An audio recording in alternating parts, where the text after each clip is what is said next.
Baron Linden, the You should examine the body of Sir Eustace Brackenstall.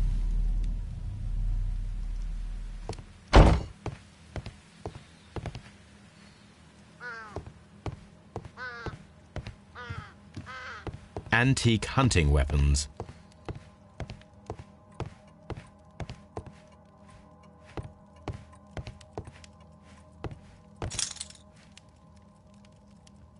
This candlestick is valuable. It is interesting that it was not also stolen. These wine bottles are expensive and mostly from France. A bottle of wine is missing here. An empty silverware box. It appears that the intruders have stolen the contents. The criminals did not thoroughly ransack the house. They only took a little silverware. The hunting scene. This door leads to the upstairs bedrooms. Apparently the criminals did not venture there. A deer hunt.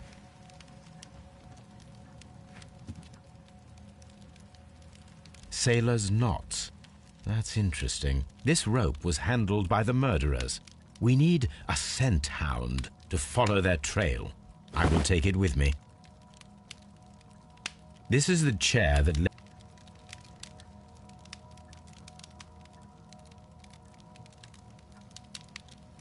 a decanter stand. Chateau Calon-Ségur. A decanter.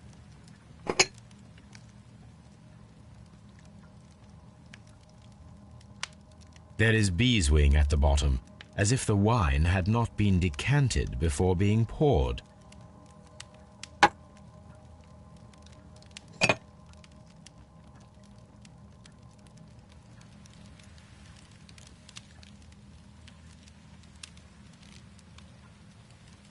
This glass has some wine traces, but no visible beeswing.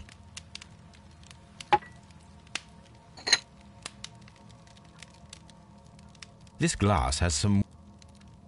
It is rather strange that only one of these glasses has dregs of beeswing inside it, while the other two are clear.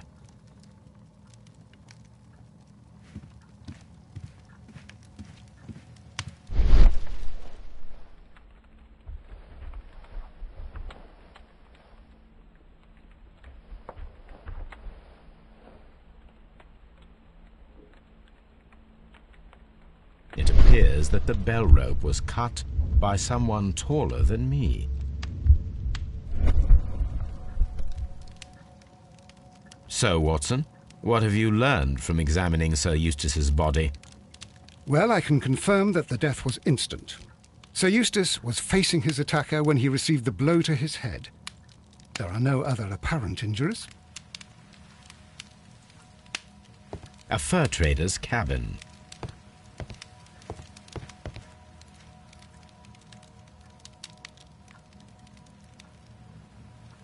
The head was cracked with the force of the blow.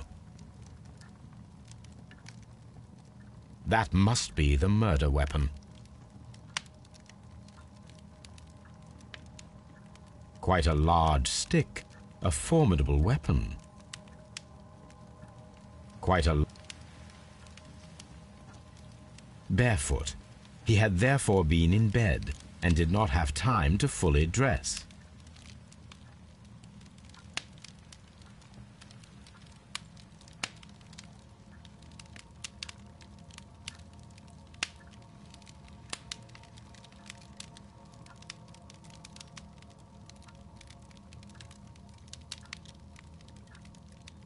It is covered in blood.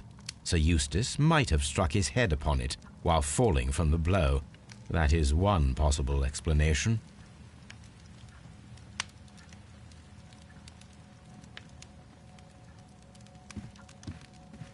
The death was instant.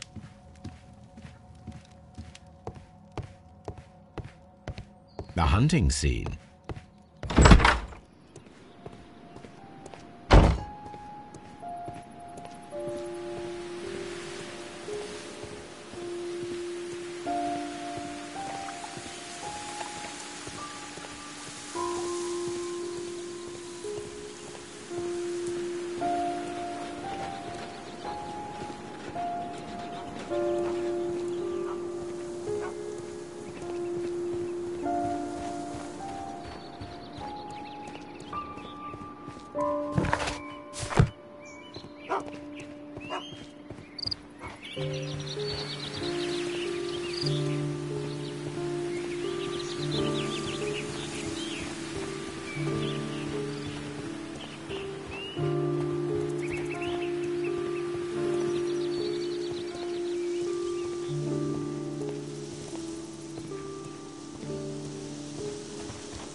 This... a fur tree.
This house feels rather sinister.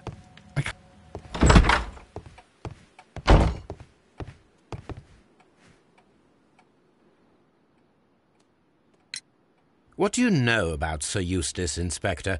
What was his reputation? A charming man when sober, but an absolute demon when he was drunk. In such moments he was apparently capable of anything. Why, once he splashed fuel on Lady Brackenstall's dog and set it alight. Another day he threw a decanter of wine at Miss Wright's head. The alcohol seemed to madden him.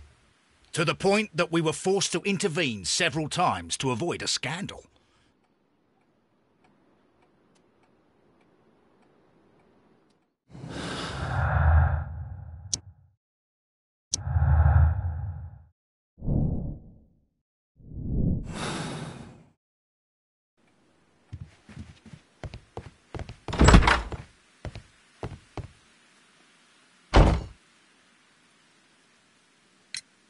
There are 3 glasses on the dining room table. I was wondering if... Oh, I forgot. When I came to myself the first time, each of them had a glass in his hand. They might have been a father and his 2 sons. They talked together in whispers, and then they left. Your ladyship?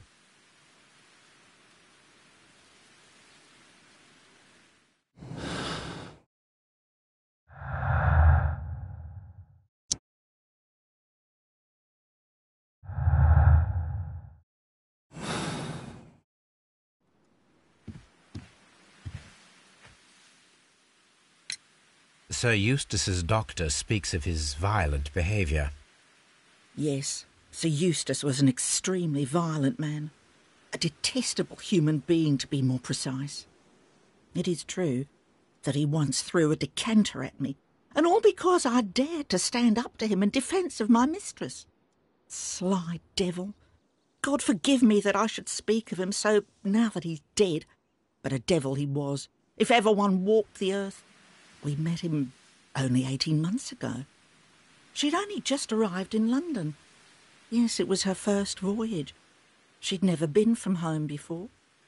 Wonder with his title and his money and his false London ways. If she made a mistake, she has paid for it, if ever a woman did. She doesn't have any friends here, so it was specially hard for her.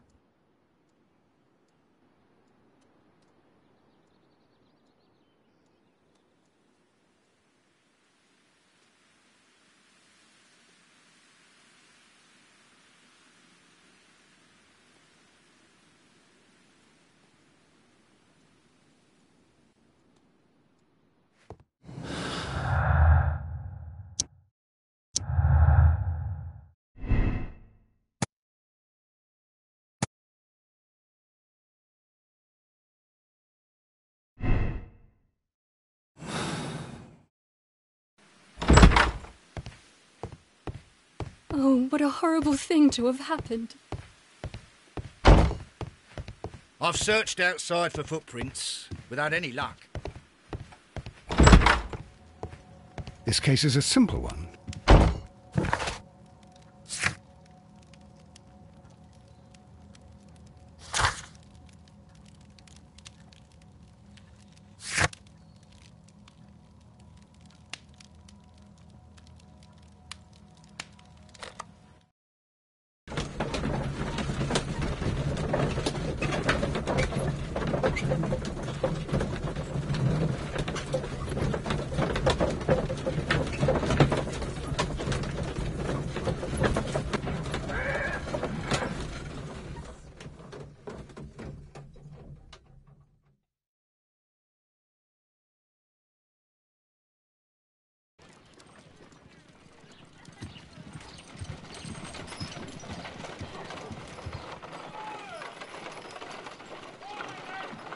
Let us see how the rope was cut. The fibers at the end of the rope are smoothly cut. Let us try to find out what tool was used to cut the rope.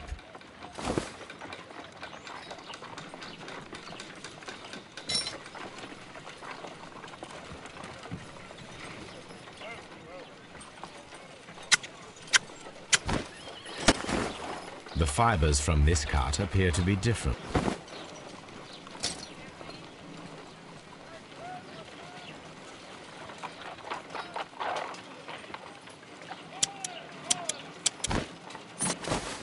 The fibers from this...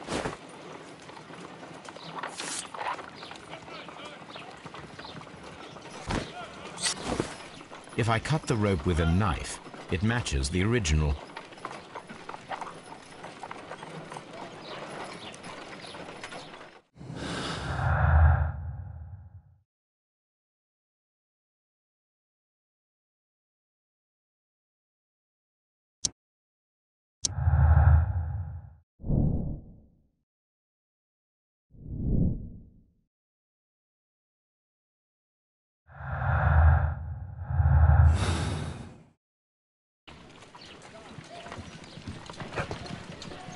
Come on, Toby. We need the best nose in the British Empire on this case.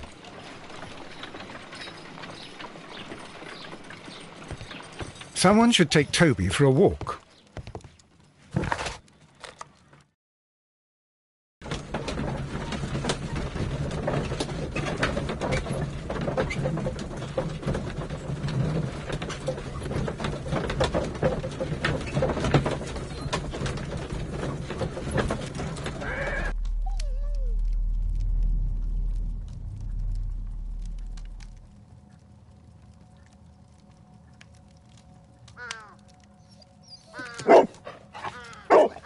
Search, Toby.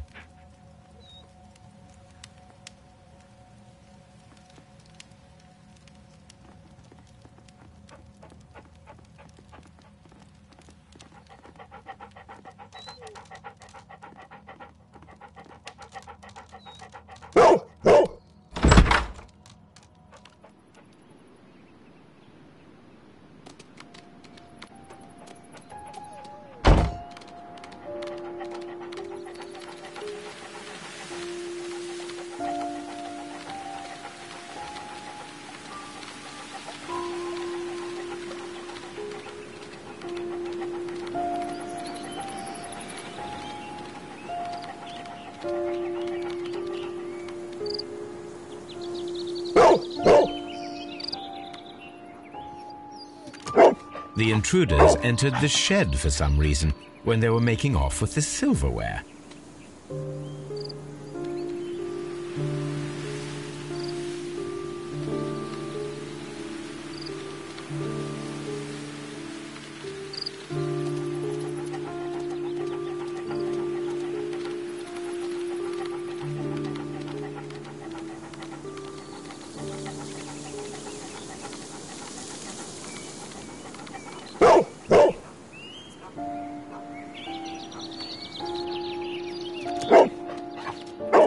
The scent leads to the well. I should check it.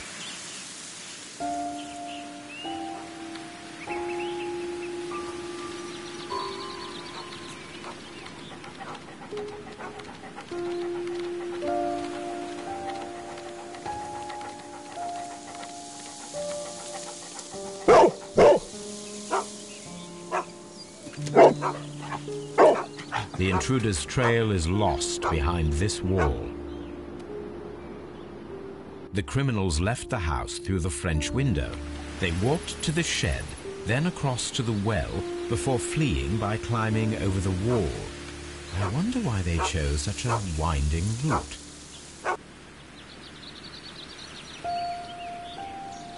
Brave Toby, the best nose in the British Empire.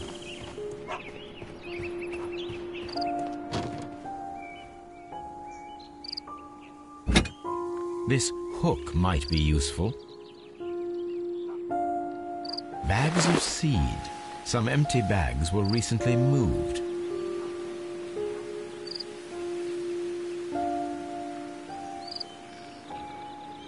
Small gardening tools, nothing of great interest.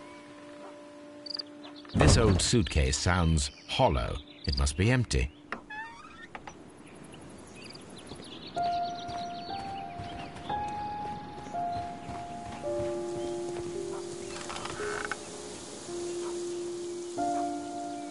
There's something glittering at the bottom there, but how can I...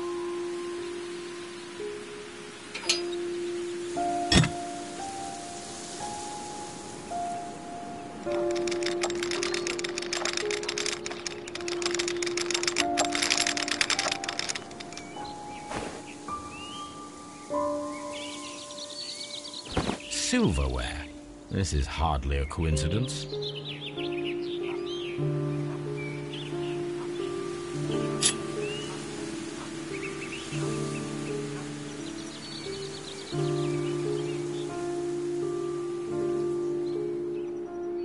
The Brackenstall coat of arms. It appears that we have found the stolen silverware.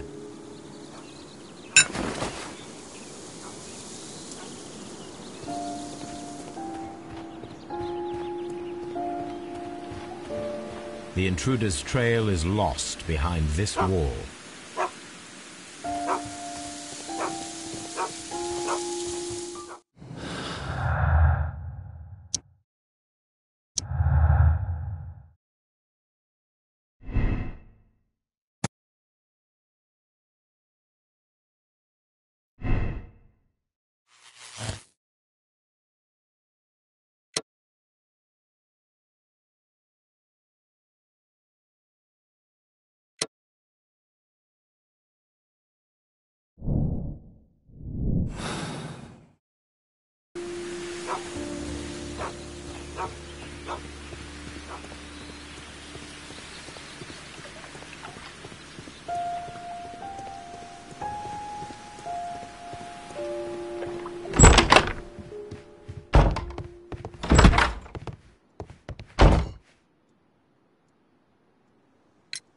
We found your silverware, Lady Brackenstall.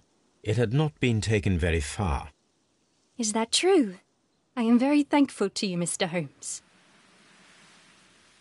Your ladyship?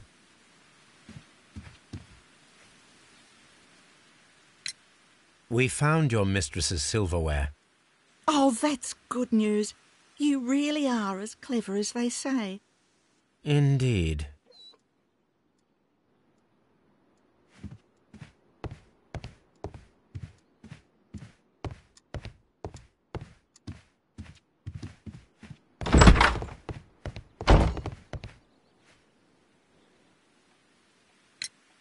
Inspector, I have recovered the stolen silverware. You are a wizard, Mr. Holmes. And where is it? In the garden well. Excuse me? Unique, isn't it? Rather absurd. What is the point of stealing silverware and then throwing it down into a well? Perhaps it was used as a temporary hiding place, or simply the thieves wanted to get rid of it. It is up to us to solve this mystery.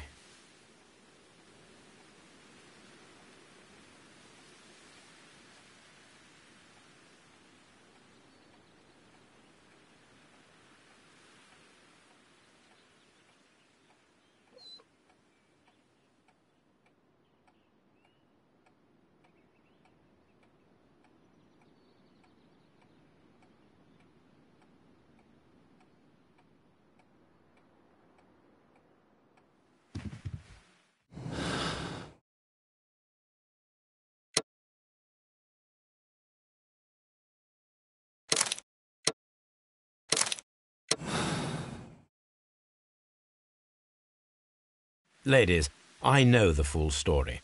You are both guilty, are you not? Mr. Holmes, I can explain everything. No, madam, he's bluffing. It is no use. Your husband was a violent man, a cruel man. Your argument last night ended tragically, with him stumbling and falling, fatally striking his head upon the fireplace grate. However, your mise en scène to divert suspicion was unnecessary. You should have admitted the truth. The truth is often subjective, Mr. Holmes. Not to me. What will you tell Inspector Lestrade? He will find nothing, as he handed the case over to me. Farewell, ladies.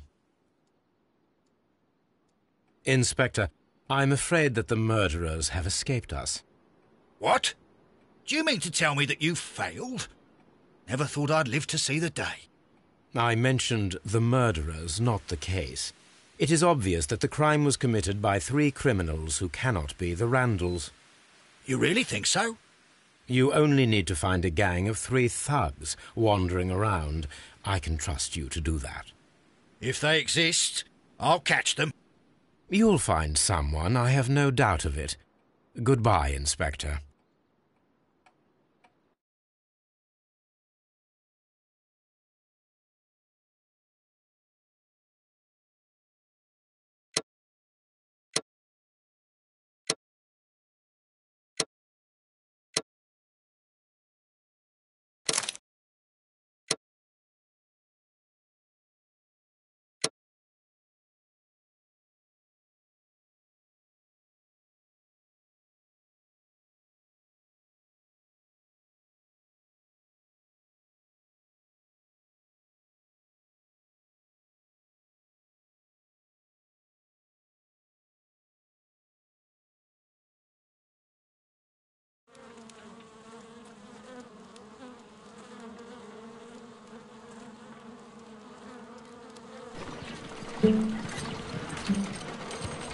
Holmes, for heaven's sake, whatever's going on? Oh, hello, Watson. You're early. Did you kill all of your patients? What? Holmes, where have all these wretched bees come from? I increased the temperature of the room so as to prevent them from hibernating. I needed to take a sample of honey. But it worked, Watson. We will have honey all year round. Ridiculous and dangerous. They're domestic bees, Apis mellifera, such industrious workers. Anyway, Watson, I am sorry, but I must leave you. I'm in rather a hurry. You have a new case? Yes, but nothing as thrilling as this experiment. A theft of plants at the Royal Botanic Gardens in Kew. I'm helping a minister who's an old friend of mine. You can join me if you like. Well, I'll admit that I'd far rather accompany you than remain alone here with these workers of yours. Besides, you'll need a helping hand with the flowers you're intending to bring back. Watson, however did you guess? For the great Sherlock Holmes to bother with the theft of plants. Come on, admit that you're planning to spoil your little bees with some rare pollens. Since when did I become so transparent? Let us go.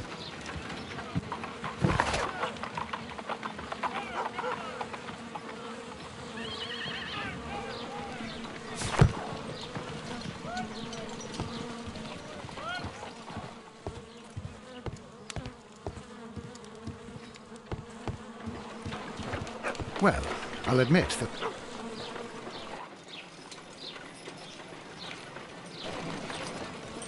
Oh dear, Toby. I wasn't aware that you were Watson's new literary agent.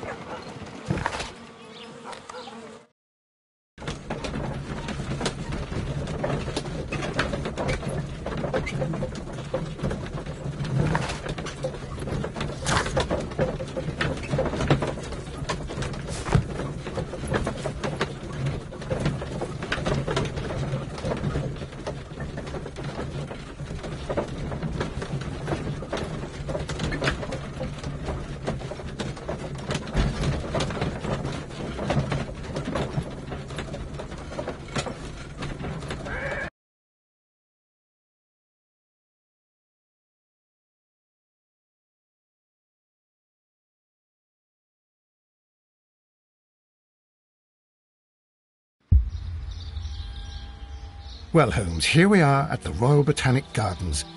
There's no doubt that this place is beautiful. But are you really intent on investigating the theft of the plants? Yes, of course.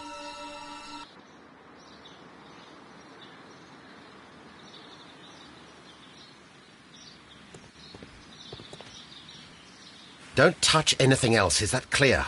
Just go and get a bucket of fertilizer. And without turning it over this time.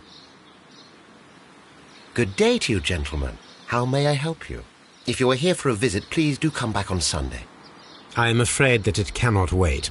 My name is Sherlock Holmes, and this is my friend and colleague, Dr. Watson. We are investigating the theft of plants that took place here 5 days ago. A remarkable collection, I believe. So you're the one in charge, eh? A small favour for a friend. Now, to whom do I have the pleasure of speaking? I am Martin Hamish. I am the Deputy Director of Kew Gardens. And that fellow yonder is Albert. He works here. I am delighted to meet you. What can you tell us about the plants? They were rare and exceptional plants. We presented them at our last exhibition. We haven't removed the stand yet. It is still in the large glass house. We only learned of their disappearance the evening after the exhibition, and nobody saw anything. No doors were forced? No, but I would imagine that for a thief it would be fairly easy to gain entry, for there are no guards here.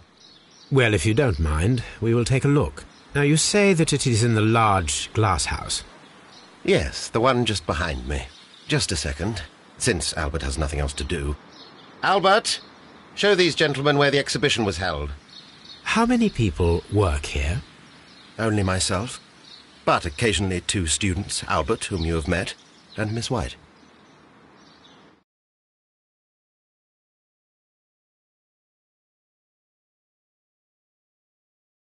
Here it is. This is the place where the stolen plants were exhibited. Thank you. Is there something the matter? Yes, there is. All right, the plants were valuable and rare, but it seems to me that the tragedy that took place here only 2 days ago has been entirely forgotten already. What tragedy are you referring to? The director of Kew Gardens, Mr. Montague Dunn, he died here just 2 days ago. We're very sorry. We were not aware. The two of you were good friends? He was my father. Oh dear. Our condolences. We should not be troubling you. Please do excuse us for the intrusion. You say that he died here, in the large glass house? Holmes? Yes, just here, near the door to the colonial collection. He suffered a heart attack. Just like that. So suddenly. It was terrible. Excuse me, gentlemen, but I cannot remain here. If you need me, I'll be in the reserve. That's the room next to the front of the large greenhouse. Of course, we understand.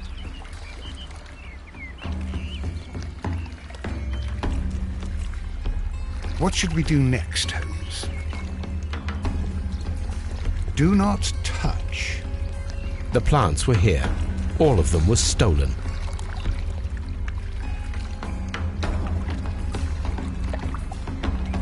Here is a list of the stolen plants.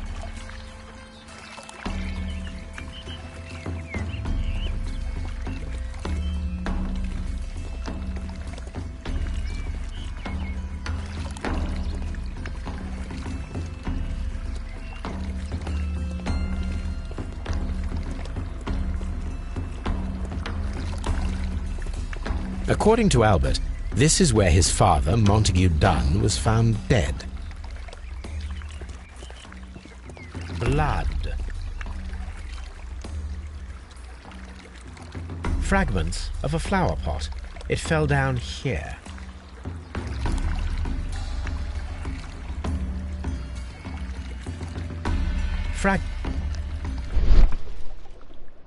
Soil. It should have come from a flower pot. The soil on the side of this flower shelf is the same as that on the ground.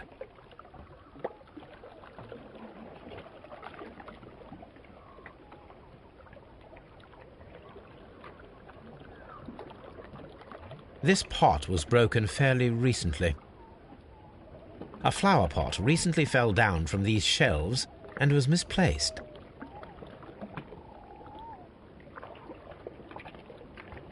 The door was smashed at shoulder height. This door handle is new. It was recently changed.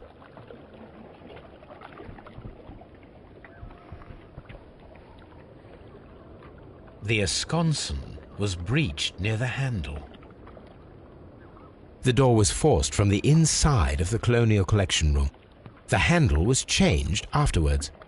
I think we need to inspect the colonial... Very strange. Half of the Colonial Collection is absent. The smell is strong. It is a detergent. These windows were perfectly cleaned.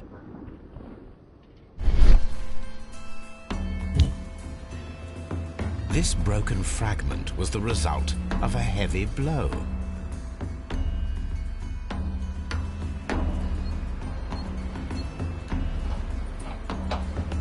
A fragment of marble, most likely chipped from a statue or sculpture. Part of this greenhouse was emptied and thoroughly cleaned.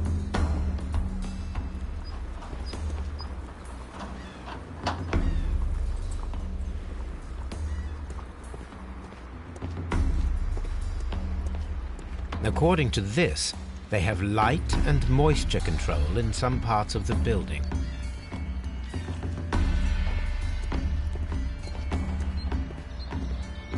These plants come from all the territories of the British Empire. This sign is broken. Something heavy was dropped upon it. Someone fell violently against this sign, and they were injured in the clash, most likely a head wound.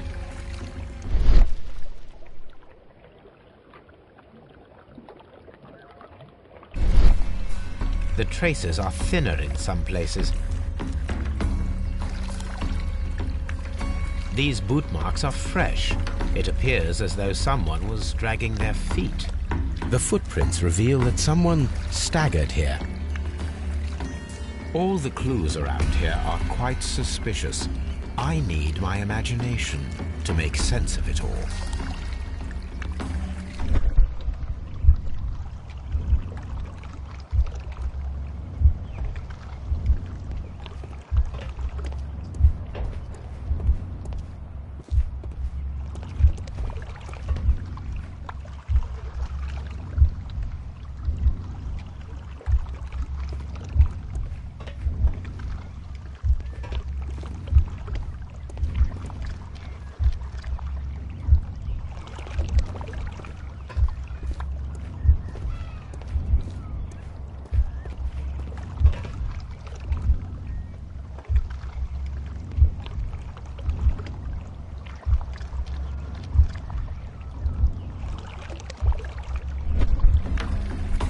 This reconstruction reveals a disturbing fact.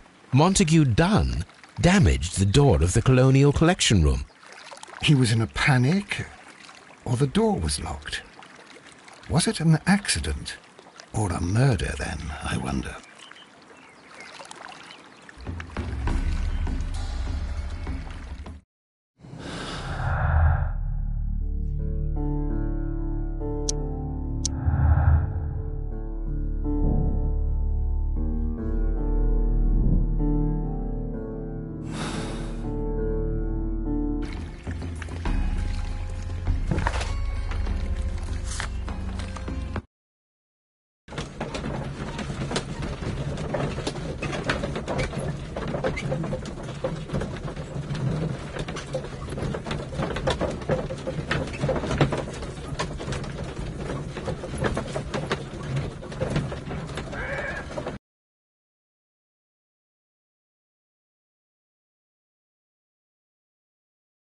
I asked Inspector Lestrade to take Montague Dunn's body to Scotland Yard.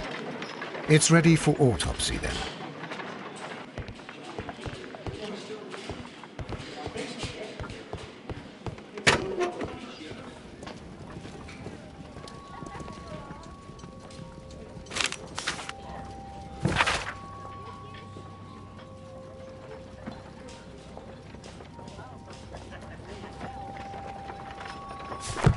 A beautiful feather pen of a...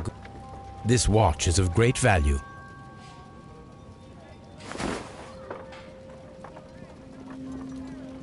a membership card for the London Crest Club.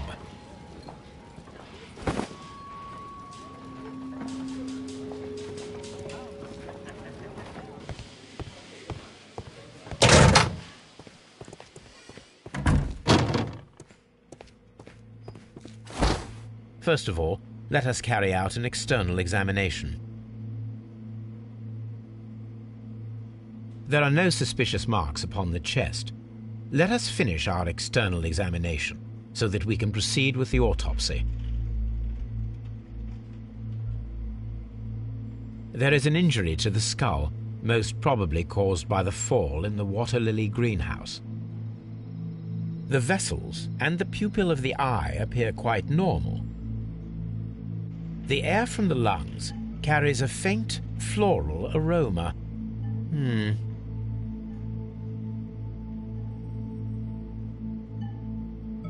No redness, stings, or bruises. Nothing suspicious here. Now, let us examine.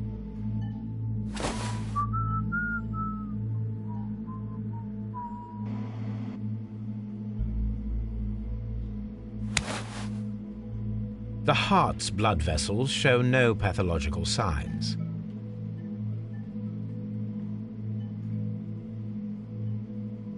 The heart tissue shows no visible pathological signs.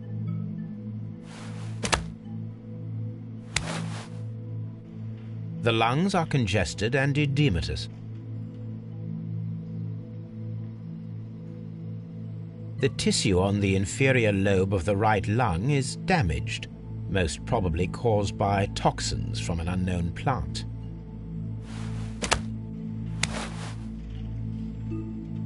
The liver is enlarged. It would seem that he was suffering from an alcohol addiction. The liver tissue is brown. There are no visible pathological signs.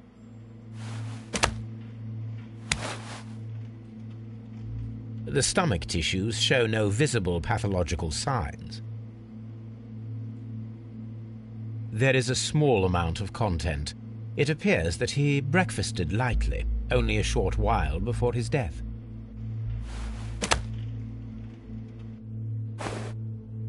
My suspicions have been substantiated. Montague Dunn, the director of Kew Gardens, died from poisoning, plant poisoning to be more exact. You mean... Yes, it is murder. We should inform Lestrade. Yes, but do remember, Watson, that I discovered the murder. The challenge is mine. The challenge, Holmes? We need to locate that deadly plant. Such a perfect murder appeals to me. Murder of any kind appeals to you. Is that all we need to do? No. We also have the people working at Kew Gardens. Martin Hamish and the son of the victim, Albert Dunn. And also Miss White, of whom we spoke with Mr. Hamish. Should we bring them all here for interrogation? No. A few innocuous questions at Kew will suffice, as well as a discreet delve into their personal affairs. Yes, Watson, it is time now to open the doors. Even those in the staff building? I suppose that is necessary. We should also be concerned with the victim himself. After all, we don't know very much about Montague Dunn. You're enjoying this already, aren't you? More than a little.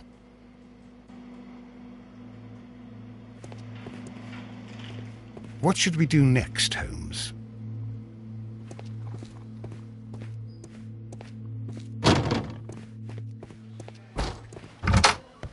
Locked.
Here it is.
Water Lily Greenhouse, Colonial Collection, Palm House, Reserve, Director's Office, Nursery, Seed House, Ventilation, Dry.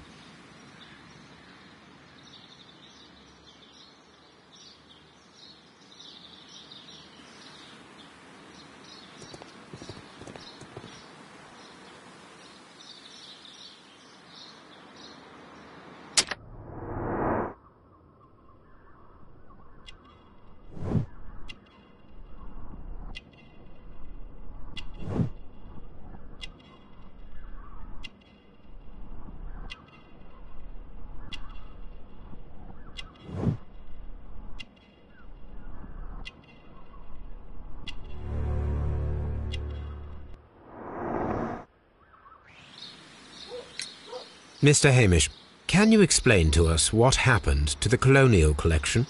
It seems somewhat depleted. But, most likely maintenance work, tidying up. You're not sure, then? But you're the deputy director. Well, I am busy. I cannot be everywhere at once.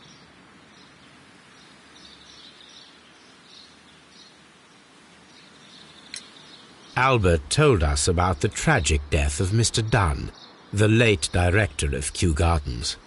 Tragic indeed. His heart attack was quite unexpected.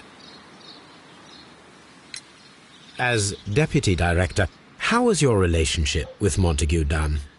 To be honest with you, Mr. Holmes, it could have been better.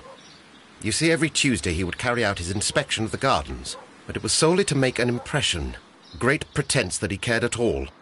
He would give out absurd orders, ignoring anyone else's opinion. He would then disappear for the rest of the week. He was what some might call a man of action. I'd say rather he was overzealous and chaotic. So after all, it was no wonder, perhaps, that he ended up like that, if you take into consideration his kind of lifestyle. You mentioned that Mr. Dunn led a particular lifestyle. Well, it's no secret that he enjoyed, celebrating, shall we say. He was a member of the London Smart Set. He was famous for it. That and... And? He had an eye for the ladies, to put it mildly, Mr. Holmes.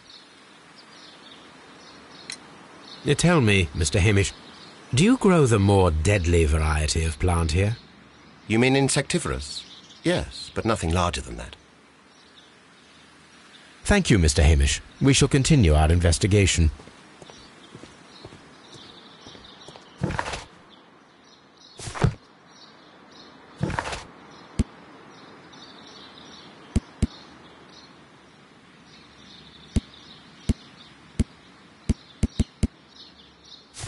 Locked.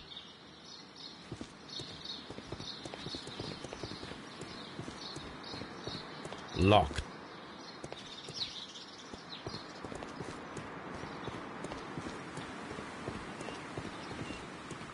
Locked. What should we do next, Holmes?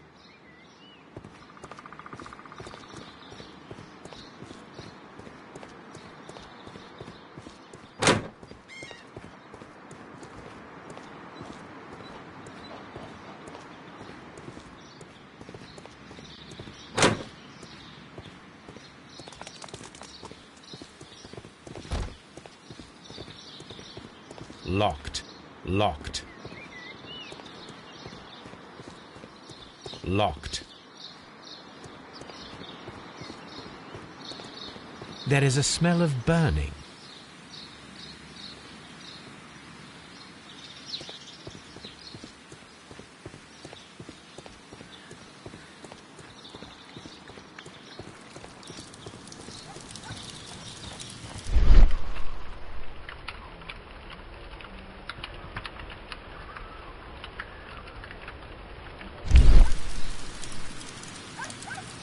The symbol is not from Kew Gardens.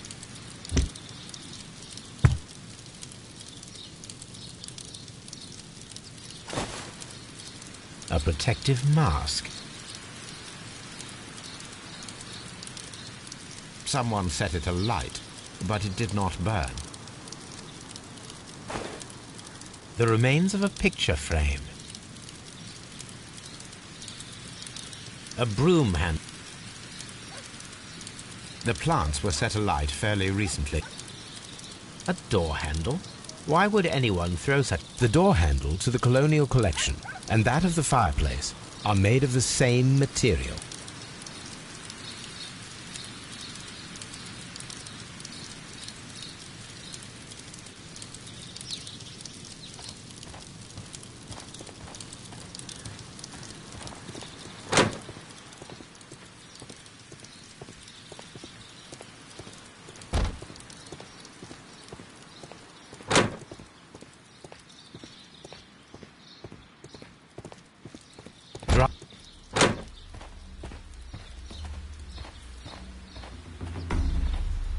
These flower pots are beautiful. They are intended to be used for... The symbol is not from Kew Gardens.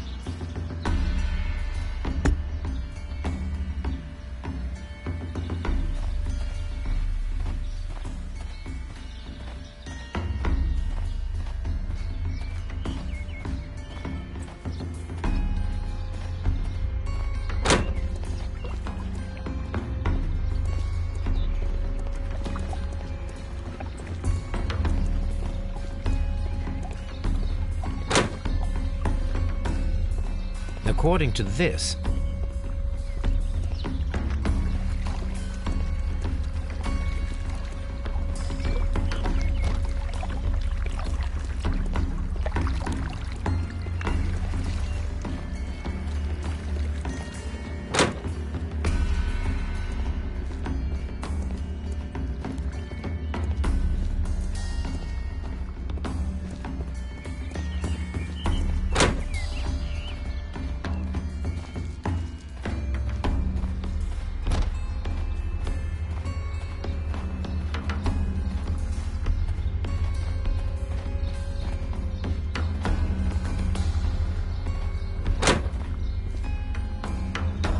Can I help you, gentlemen?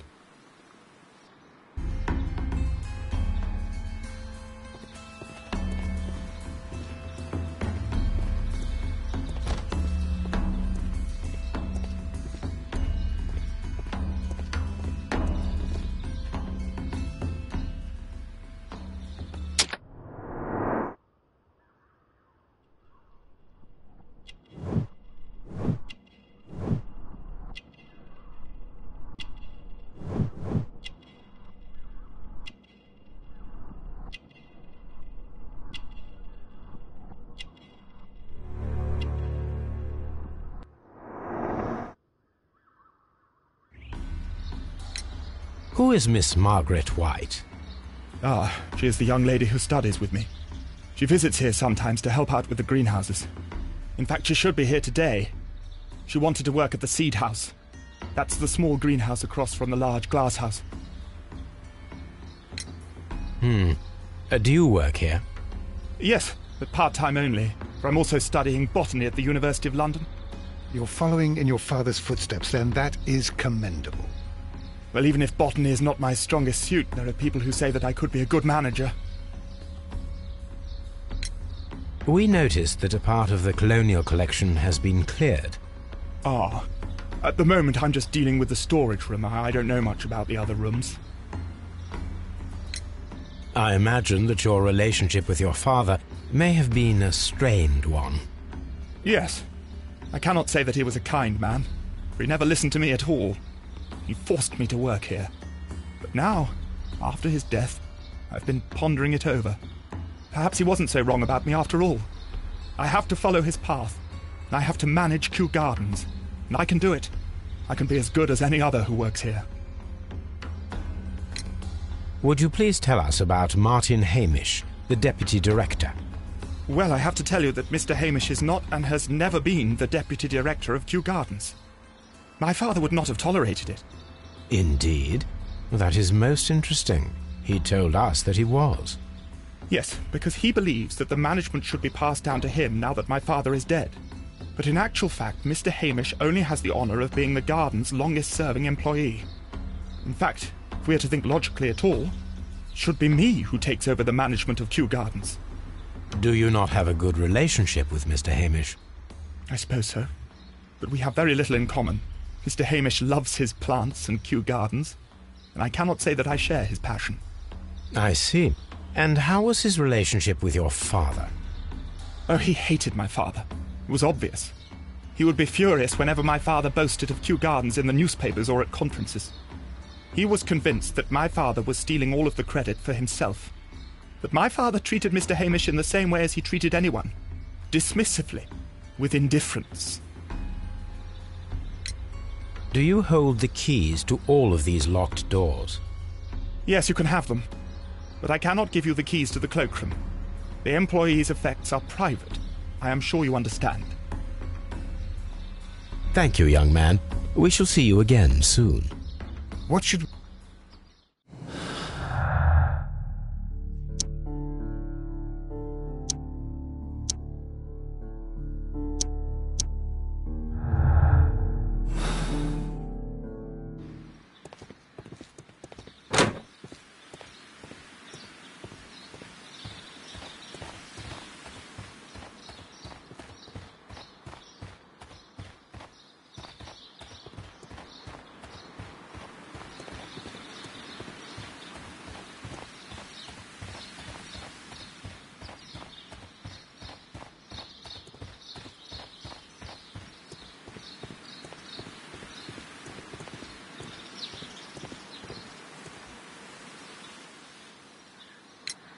What is your opinion of Albert as a student of botany?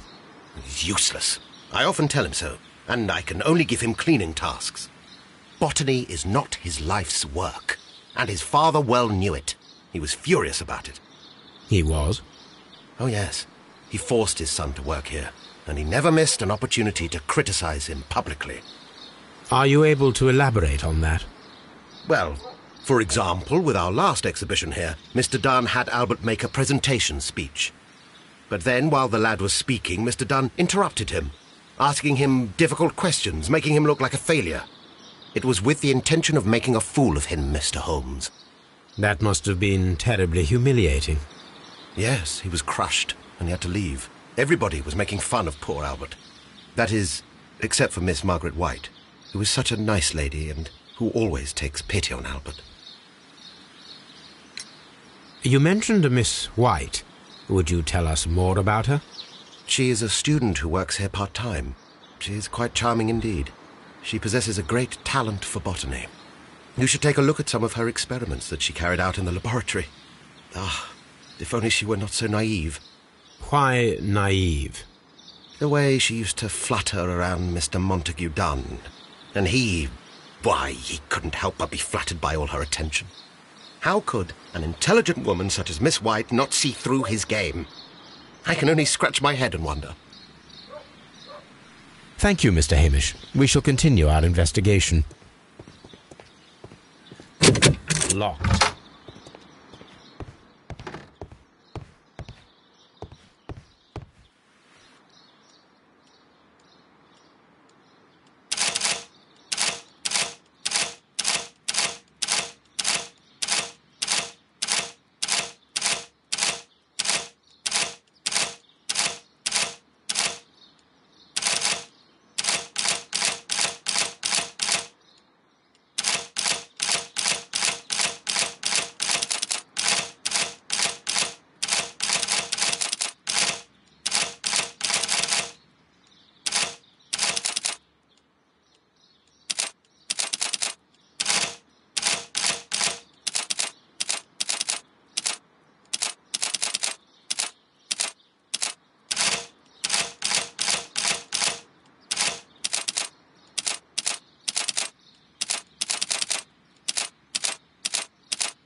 I suggest that we don't tell Miss Margaret White about this document.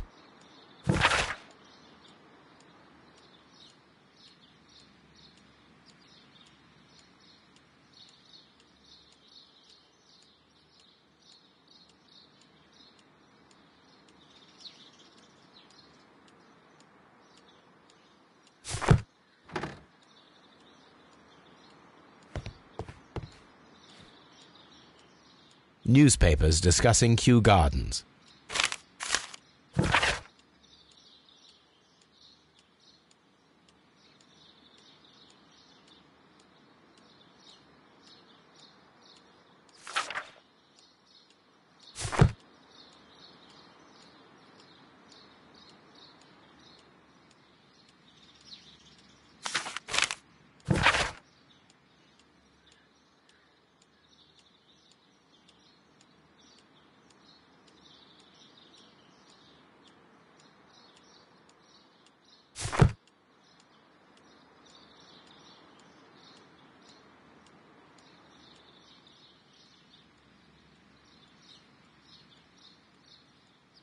French wine. Champagne.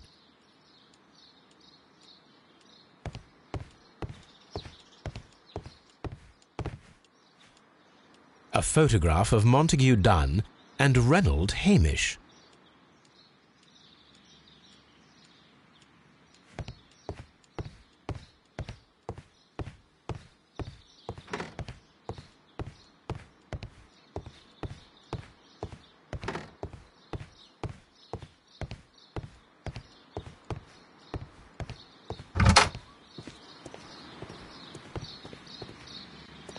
Just be careful.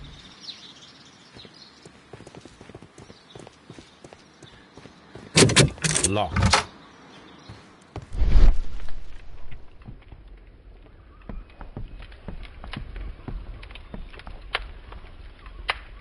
There was a bottle here. It left behind a trace of the substance that pervaded the laboratory. Gold dust? Good heavens. What's it doing here? The gold is almost immune to chemical attacks, so it may be a valuable auxiliary for various experiments. But why would anyone perform such experiments in a botanical garden? Several drops of the substance were spilled. Someone carried this bottle around.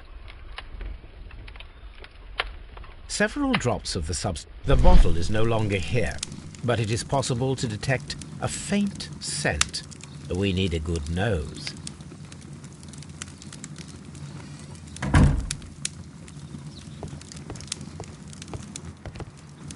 A phonograph used for voice recording. Remarkable. Yes, this is quite a modern laboratory.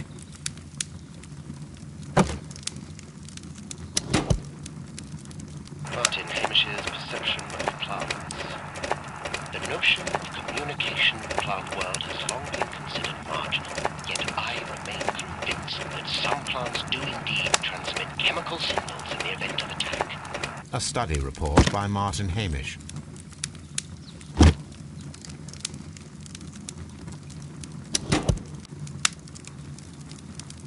And it seems clear from these multiple experiments that plants do respond to their environment and have a form of consciousness. Margaret White, February 1895. Report number 245. Study report.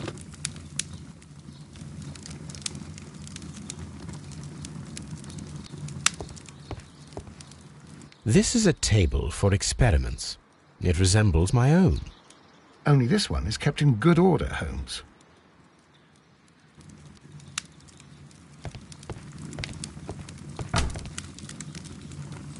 Chemicals, a sufficient quantity for some serious experiments.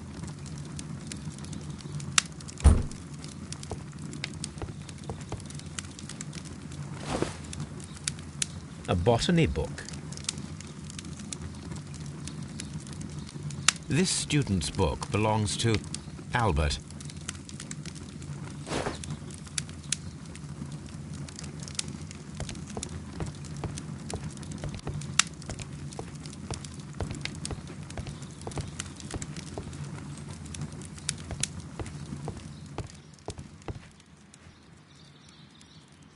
It appears as though the protective gloves, waterproof aprons. Do they grow dangerous plants here?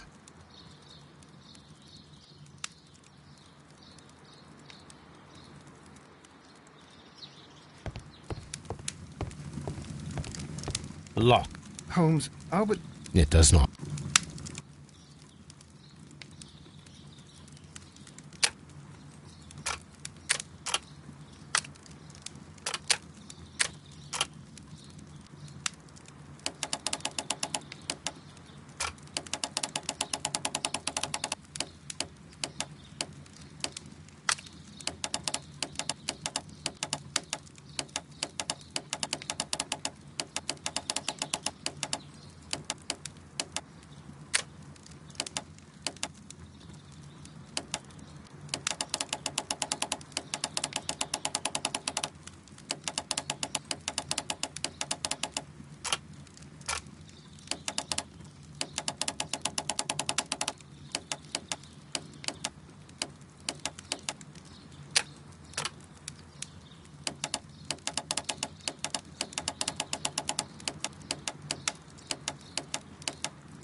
Open.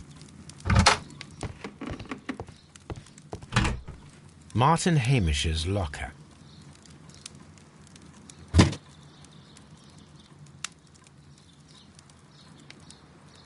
Father and I, Kew Gardens.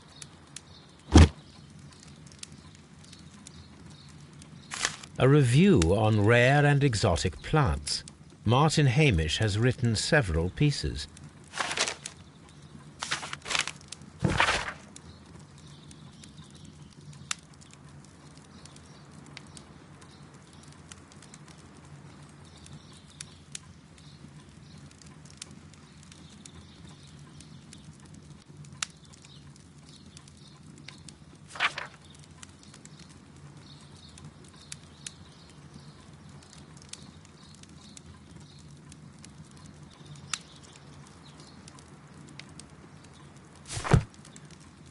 Martin Hamish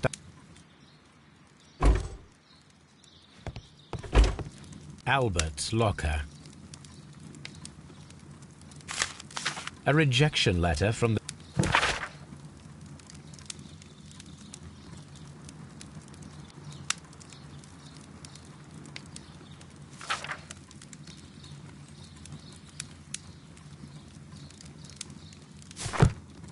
specialist article. Albert Dunn has a great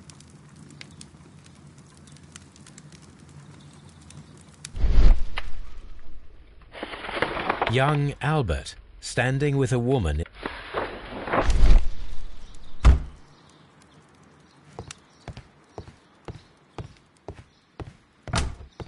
Miss White's locker.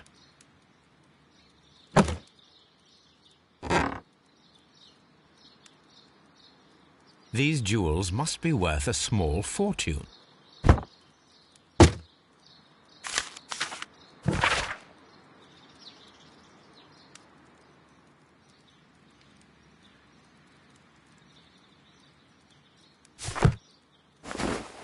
A vanity purse. It is of high quality.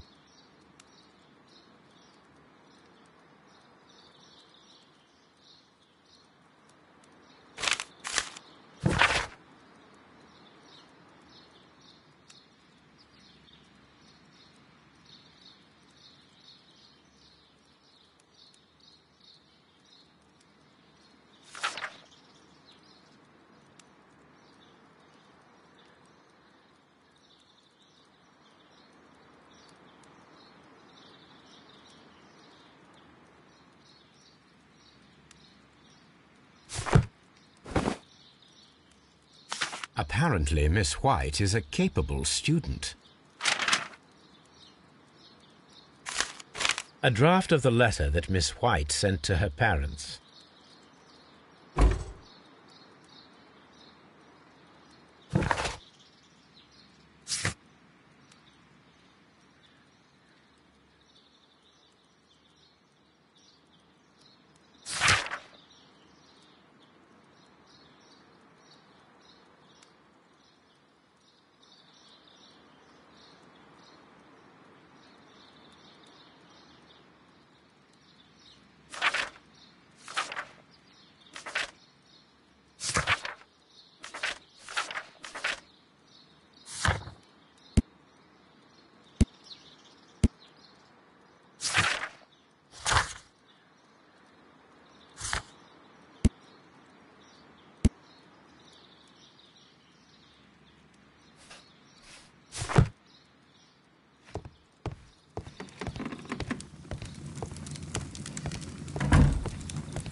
Locked.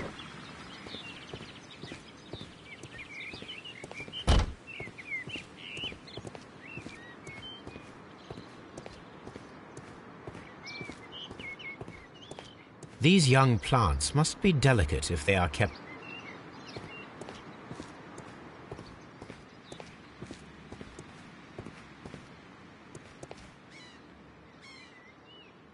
A thesis written by Martin Hamish.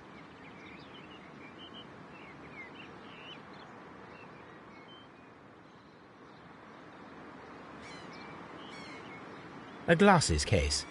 It is empty. This area serves as Martin Hamish's office.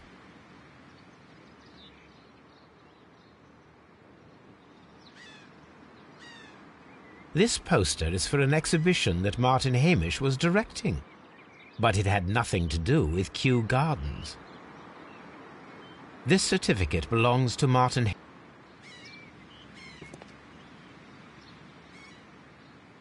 We can see the interior of the Colonial Collection Room from this window.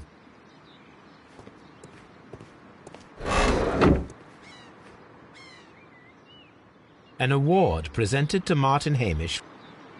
A master's degree diploma. It belongs to Martin Hamish.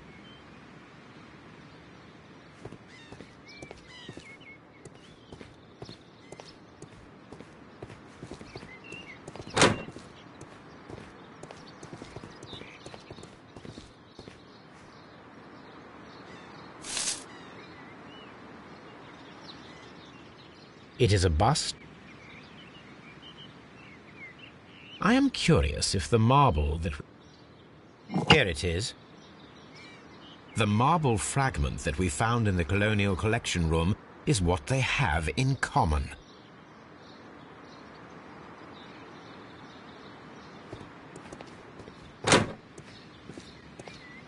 The seeds of plant species are stored here.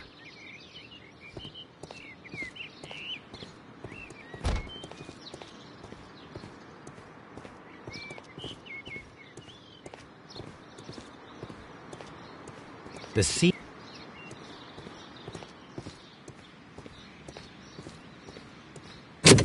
Locked.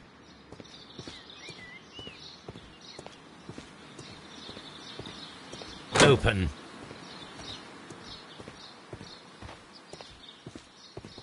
From here, we are unable to see the interior.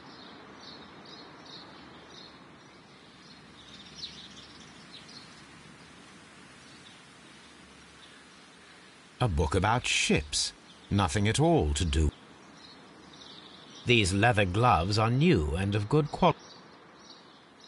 Materials for college. This place.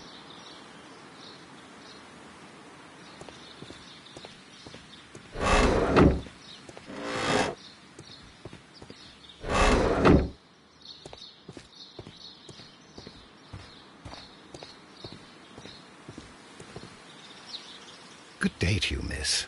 You have some very beautiful plants here.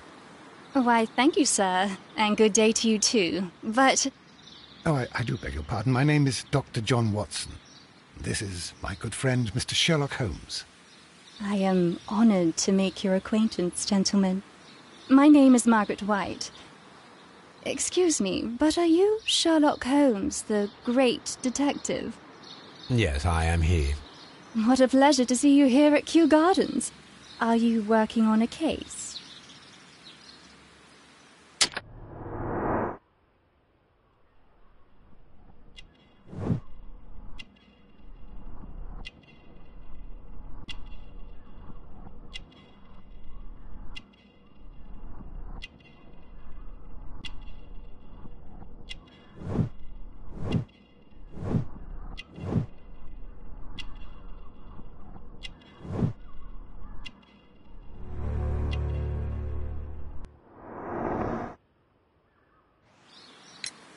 Yes, a theft of plants that took place here a few days ago after their most recent exhibition.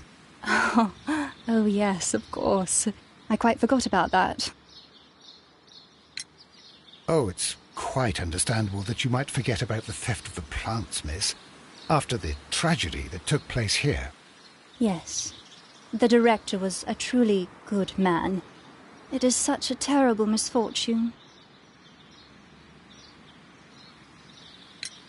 Would you happen to know why part of the colonial collection was cleared? No, I have never been there. Do you work here? Part-time only. I am a biology student at the London University. I attend the same classes as the son of Mr. Montague Dunn. That is how I found my chance to work here for part of my thesis, you see. It is a great honour. How well did you know Mr. Montague Dunn? He was a master, a great leader. I saw him almost as a spiritual father.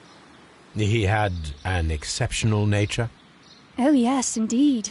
He was always so active and so optimistic, and very nice to me, although he could behave harshly towards his son. Why so? He loved his son dearly and wanted the very best for him.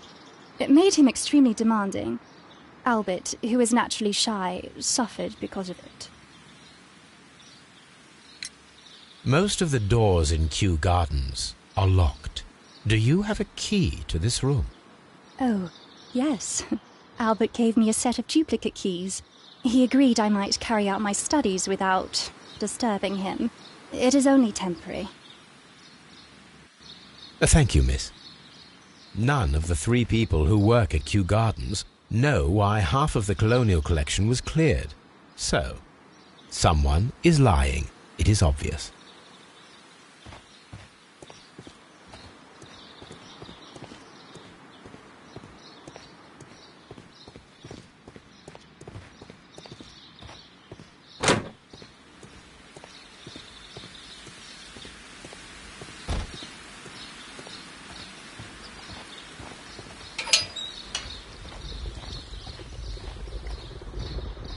A ventilation system.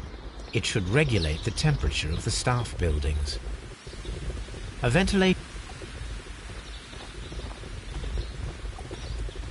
A water tank.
The court...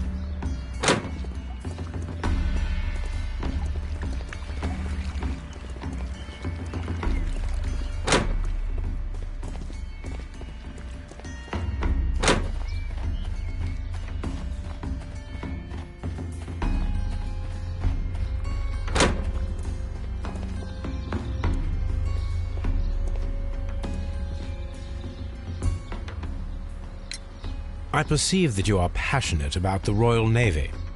Passionate? No, not really. I like ships, that is all. Are you quite sure? You do not seem to be so interested in plants. It's difficult, that's all. My future is here. There's never been about anything else.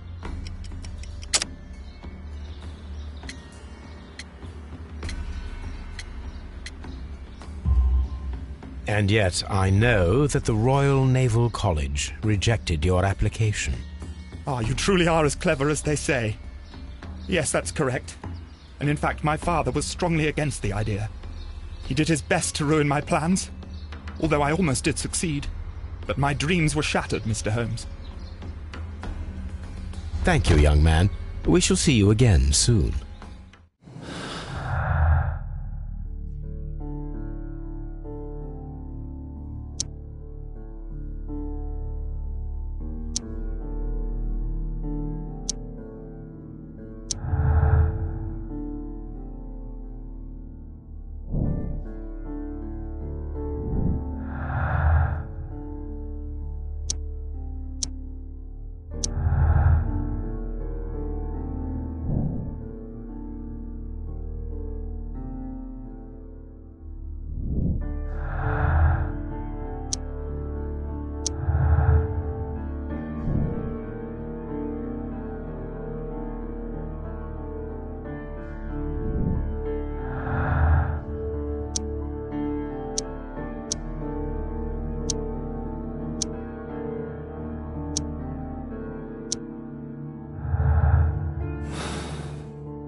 Mr. Hamish, was someone from your family connected with Kew Gardens?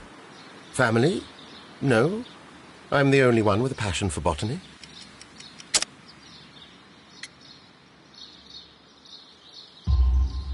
I do not think so. This photograph of you and your father at Kew Gardens suggests the opposite. But you have no right to. Do tell us more about your father. He was, indeed, the greatest botanist of his time in the British Empire. He worked together with Montague Dunn until the end of his life. He brought me in at the age of 12. Did he get on well with Mr. Dunn? No, I couldn't say that. They expanded Kew Gardens together, that was all. And it was all my father's work, for Dunn always lived the high life. So Mr. Dunn was not helping your father? Oh, yes, he provided the financial support. And as far as he was concerned, that fulfilled his role. But the worst of it was, he declared himself as the master of Kew Gardens. Fame meant nothing to my father, so it was easy for Mr. Dunn to take all the credit. There is a bust of Montague Dunn in the nursery. A bust? Oh, that old thing. Further proof of that outrageous ego of his. But why in that room in particular? Oh, I don't know. It has always been there.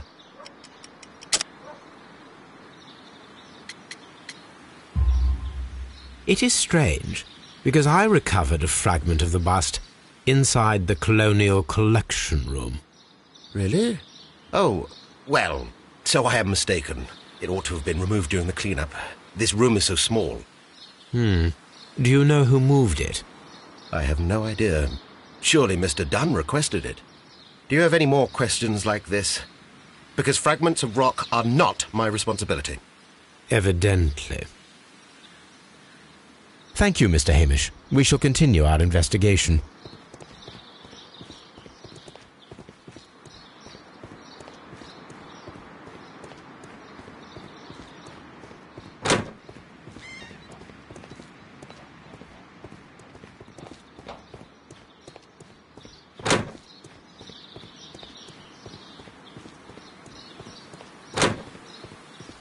Poor Mr. Montague.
That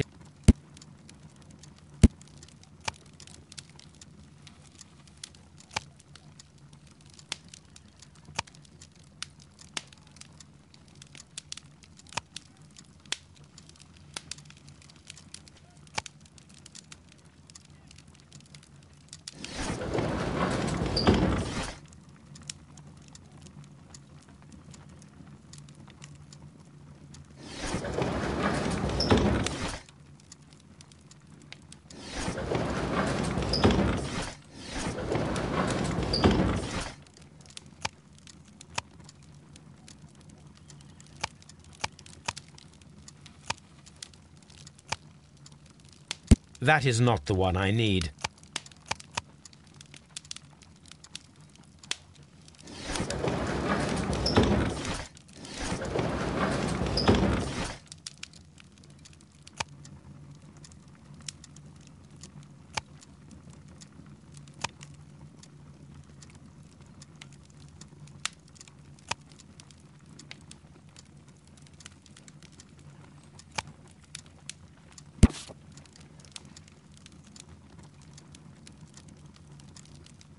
Here it is. The Divine Syndicate is not a supplier to Kew Gardens. Besides, there is no address here.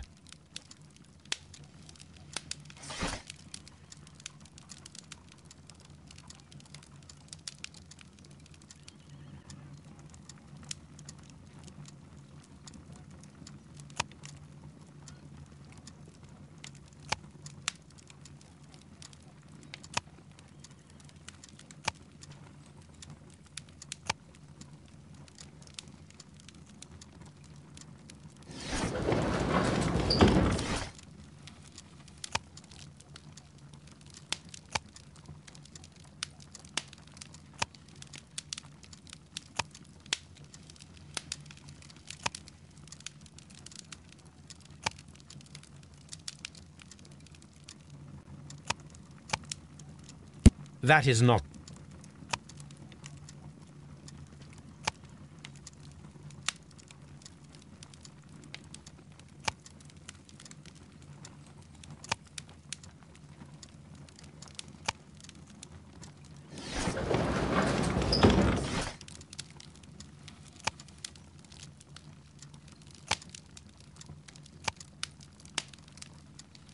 That is...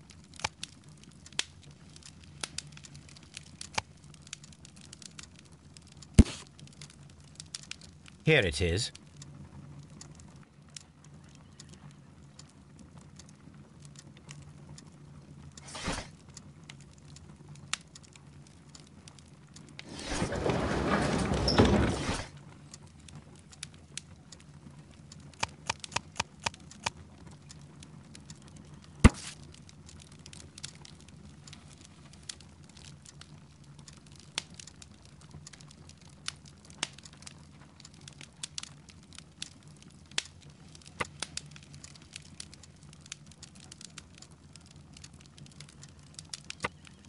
Here it is. And here is the Divine Syndicate's address. Perfect. It is time to find out what they have against Montague Dunn.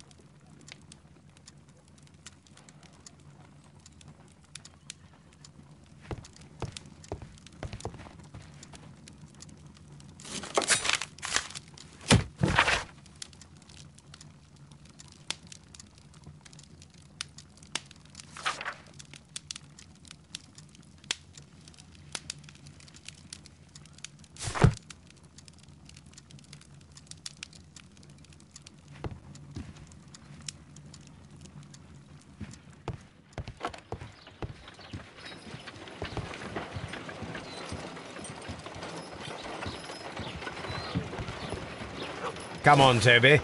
Let us go.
Let us take Toby to the laboratory. He will pick up the scent of this mysterious substance.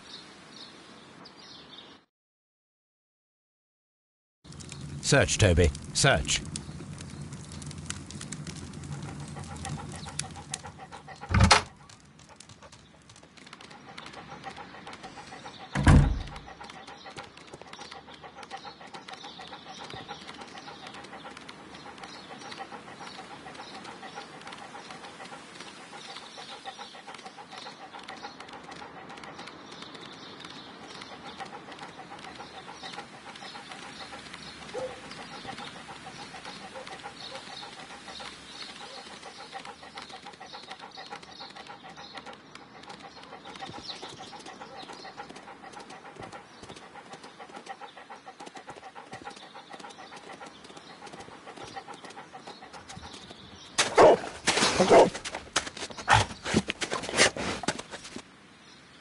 Congratulations, Toby.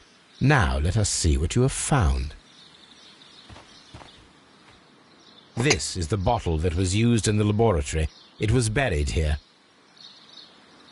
There is still some liquid remaining in the bottle, with gold flakes, a tiny caterpillar. Not surprising to see one in a garden, but at the bottom of a bottle.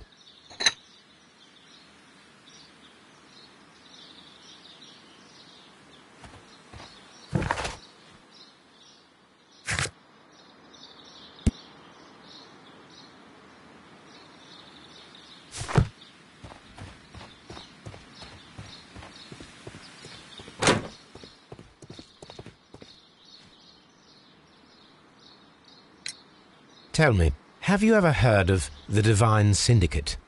No, I cannot say that I have. Thank you, young man. We shall see you again soon.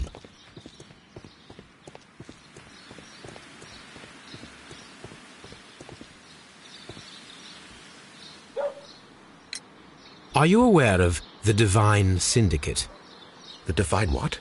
Is this a joke? No, I am quite serious. What a ridiculous name. Anyway, I have never heard of this syndicate. Thank you, Mr. Hamish. We shall continue our investigation.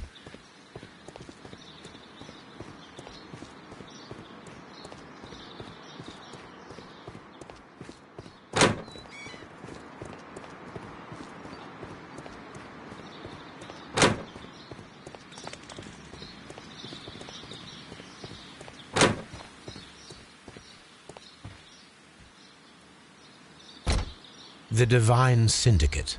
Does that name mean anything to you, by any chance? Not at all. But it is a very pretty name. Thank you, miss.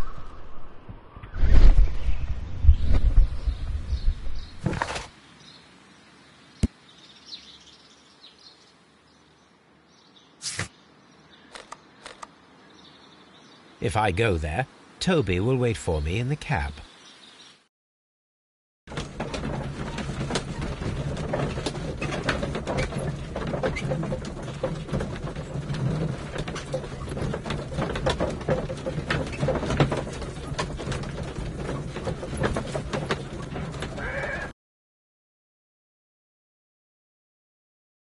This place is beautiful, Holmes. Its atmosphere is remarkably soothing. Let us find someone who could help us.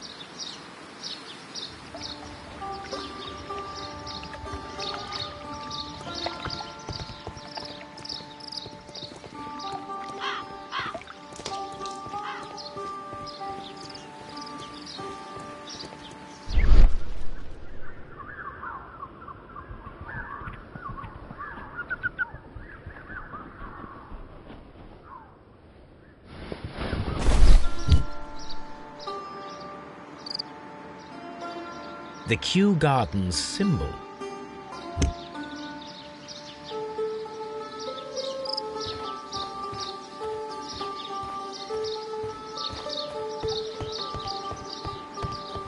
Locked.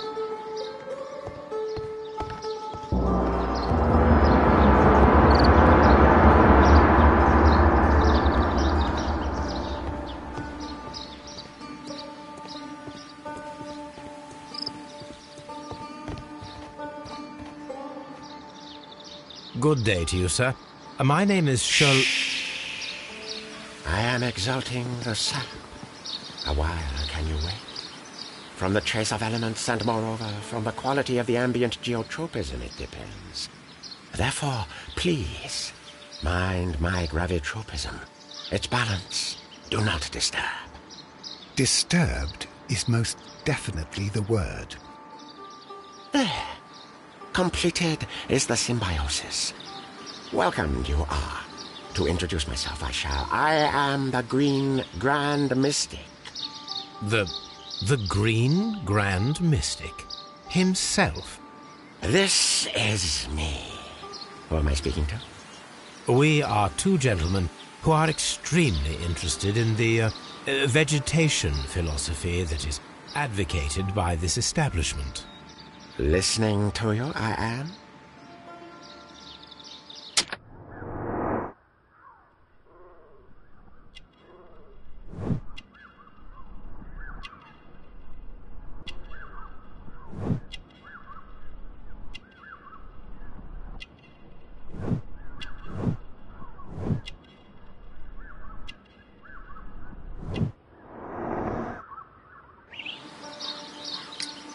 We should like to take a look around, to immerse ourselves in the wisdom that emanates from here. It is a school of anastomosis, the divine scholastic syndicate for vegetation veneration and meditation. You may say, the divine syndicate, glory to the eukaryotic. Only true devotees, those whose hearts are ready to spermatophize in sharing of knowledge, are permitted to physically enter our vegetable kingdom and its wisdom. And to be permitted, you must earn it. Yes. Green Grand Mystic, we are ready to become devotees and gain access to your temple. What is the name of our Lord, our God King?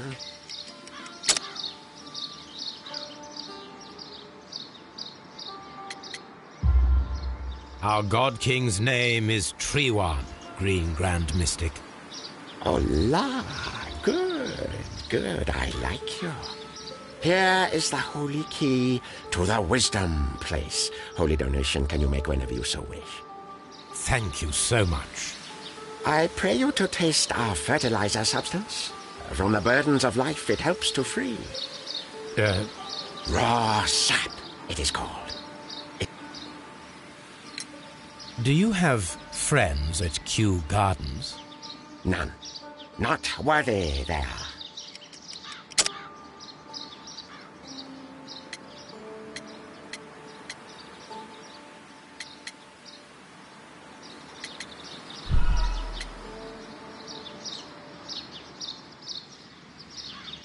Do you have... None. Not worthy there.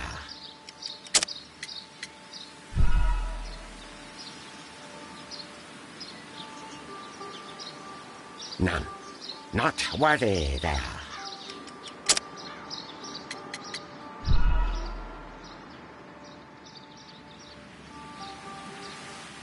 Do you have... None. Not worthy there.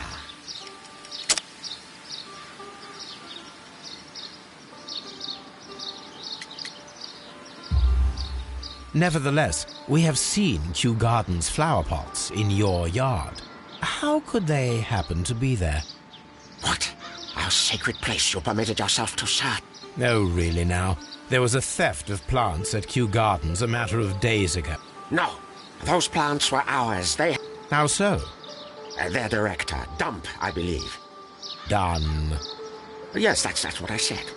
He borrowed from us 3 of our sisters for the exhibition at his greenfly-infested gardens. But he never gave them back to us. Excuses and imbecility. So we went in and saved them. I see. So, if you stole those rare plants from them, then it means...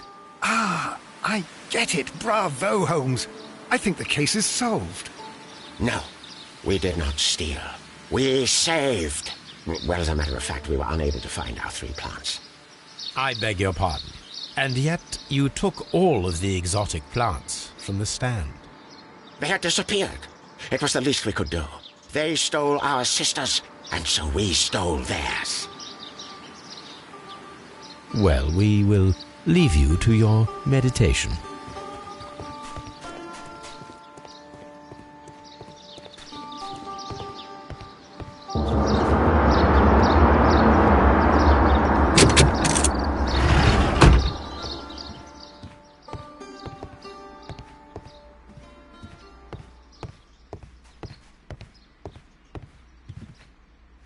That should be the raw sap that the Green Grand Mystic spoke of.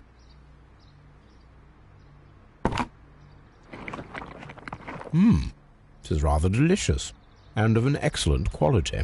My word, Holmes. Their sap is like a form of cocaine.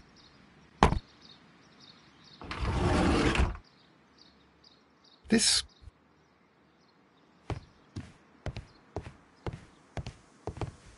Osmosis and This must be Triwan, the Divine Syndicate's god.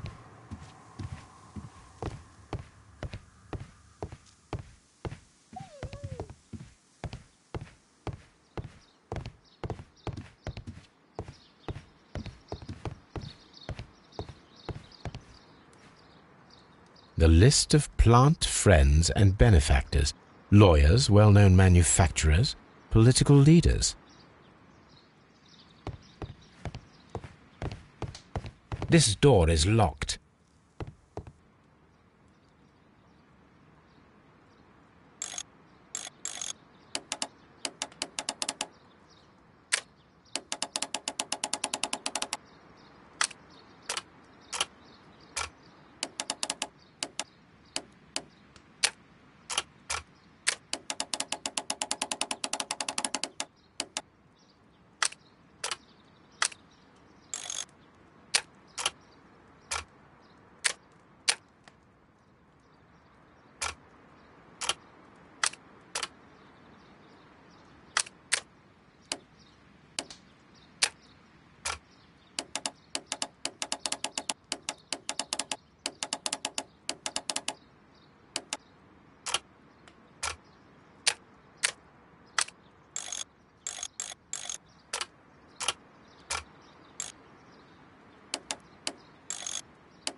That would be enough to perform the most difficult of chemical experiments.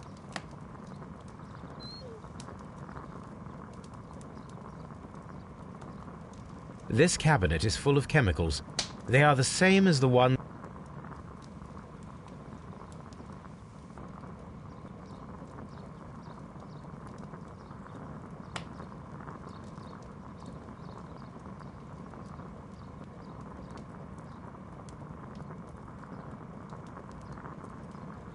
This...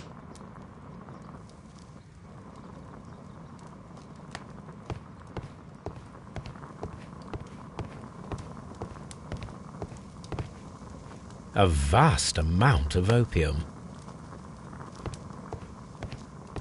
These instruments are used for smoking opium.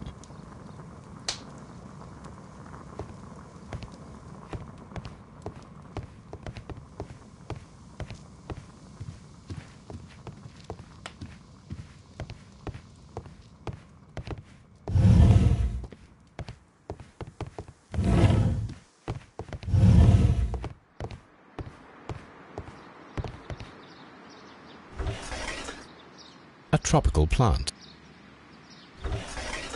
A tropical plant.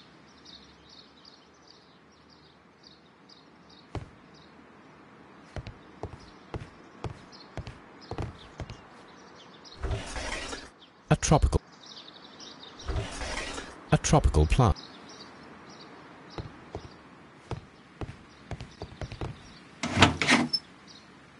These three plants are identical to the ones shown at the exhibition. I shall take them.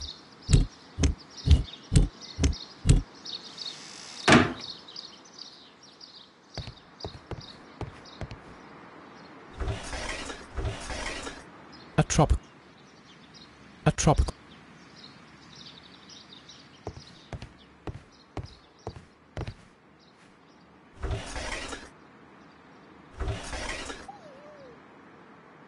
Caterpillars. They are raised as food for certain plants. Let's take them. This...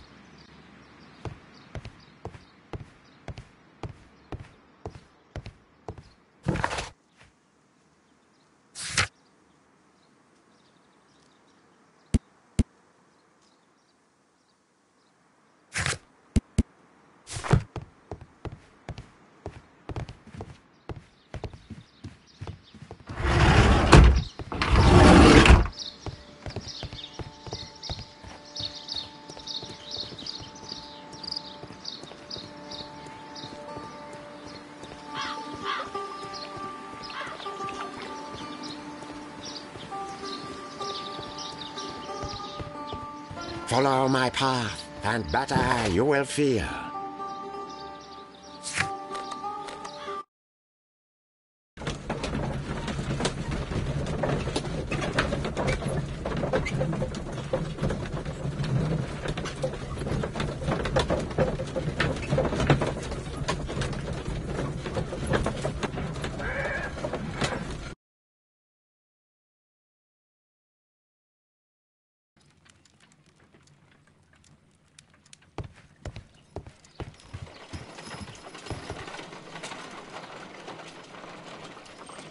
Let us determine just what we have found here. Let us pour liquid from the bottle into a test tube to perform an analysis.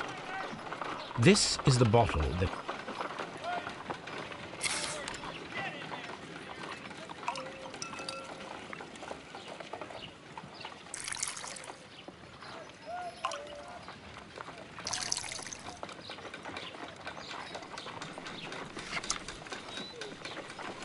A colorless, water-based liquid.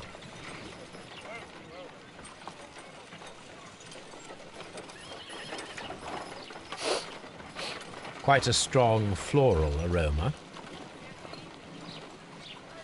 Holmes? What are you doing? It has a bitter taste. What if it's poisonous? Did you ever see poison stored in enormous jars like that? Anyway, there is a doctor nearby. So what do you think it is? It is some kind of organic compound. Let us vaporize the liquid and see what happens.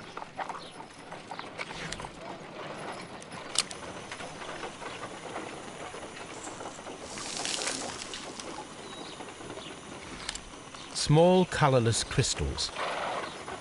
Colorless, tiny crystals that are soluble in water, with a floral smell and a bitter taste. Watson, could you pass me that small bottle, please?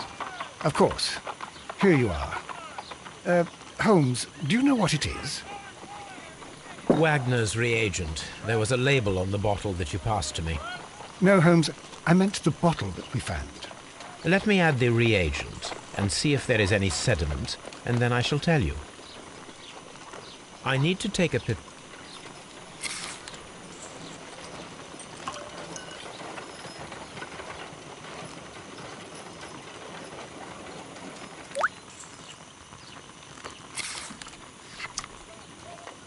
red sediment, just as I suspected.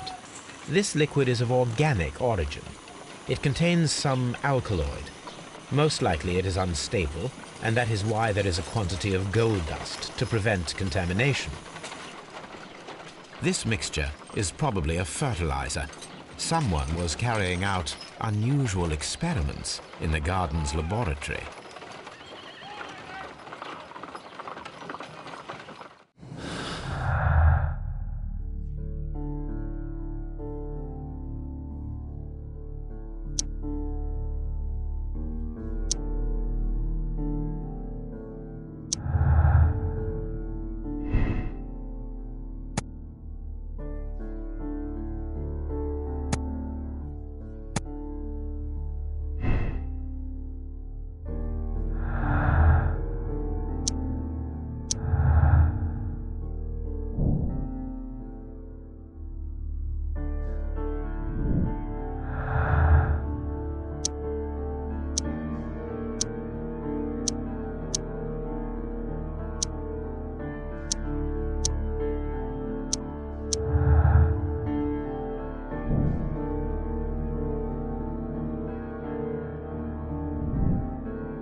According to the deadly plants information, in order to perform our experiment, we will need fertilizer and food. Caterpillars should do nicely. According to the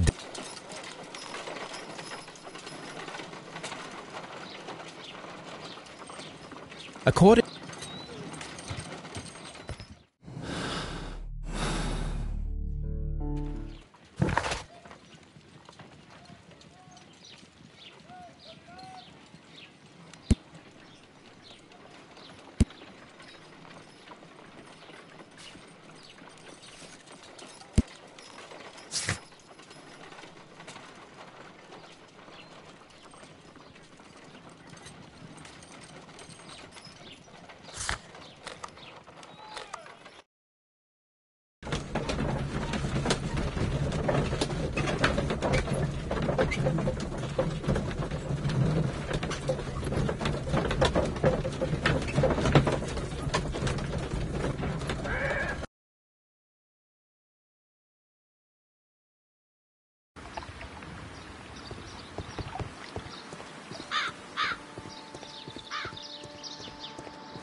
this cabinet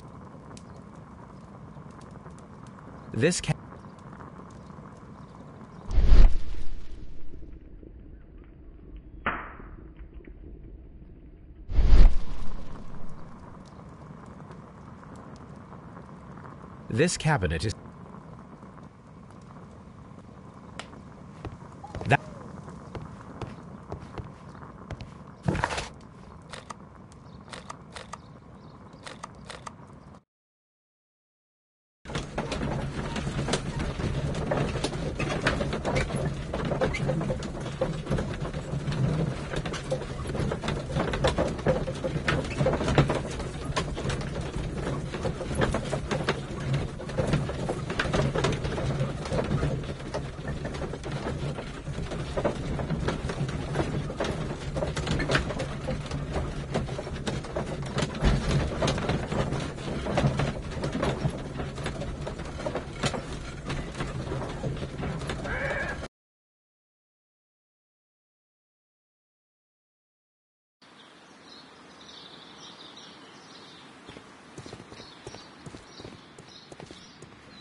Just...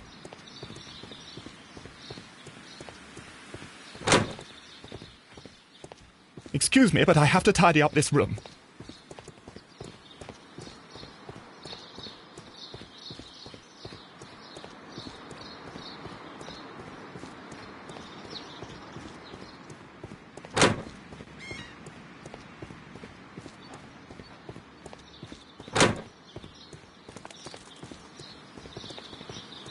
See.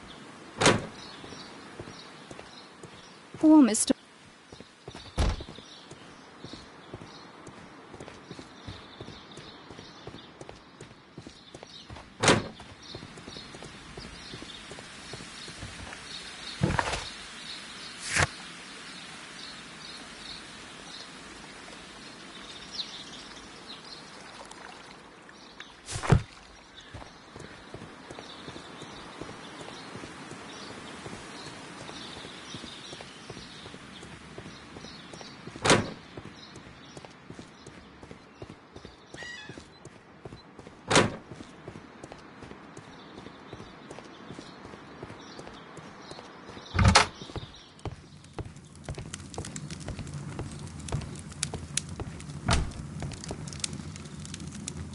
There is no fertilizer with alkaloid here.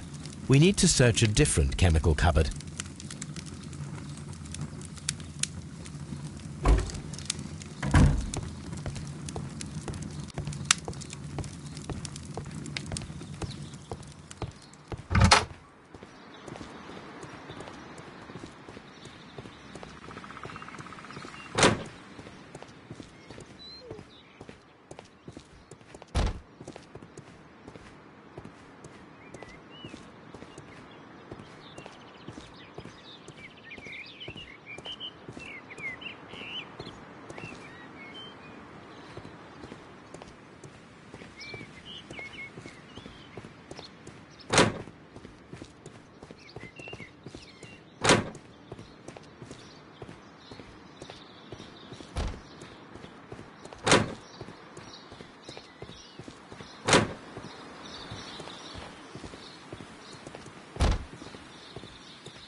This is a...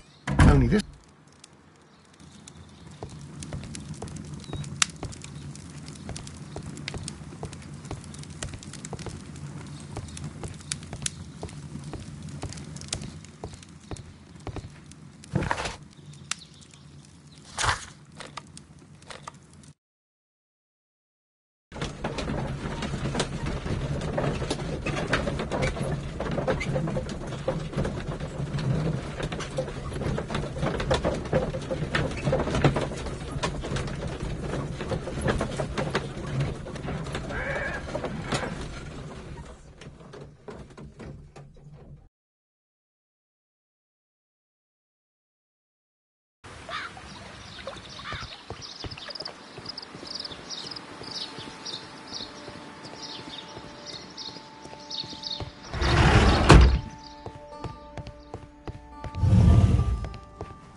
This cabinet is full of chemicals.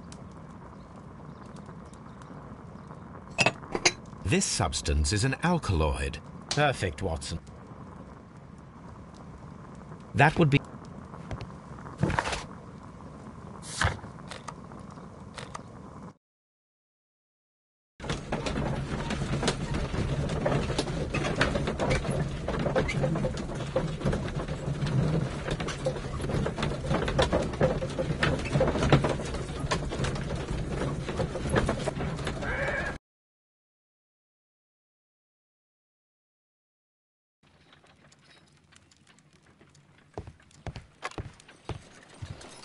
This green grand mystic fellow seems rather suspicious, Holmes.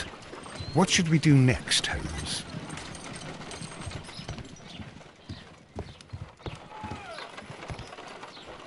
I imagine that one of these plants would be capable of releasing a toxic vapor. I need to find out exactly how it could be done. I shall begin now. Watson, if you are at all optimistic to have dinner this evening, then I'd recommend that you put on the gas mask.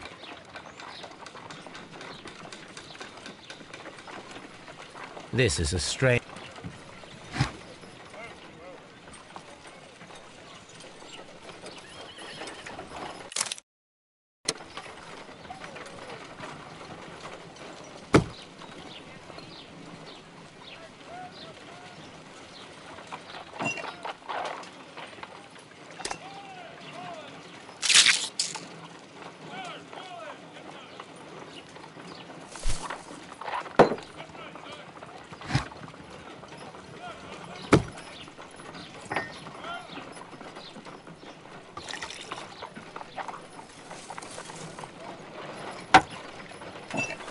This plant becomes inactive after being drenched with alkaloid.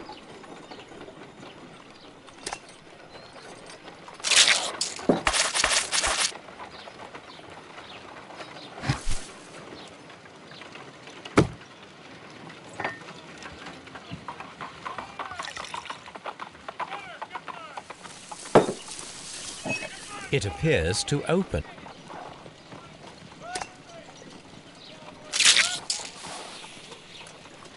It closed again.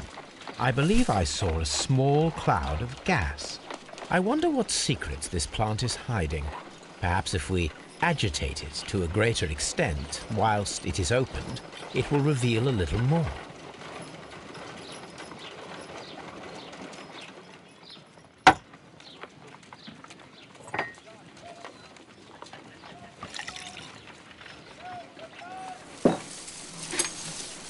It appears to open. It closed again. I wonder what secrets this plant is hiding.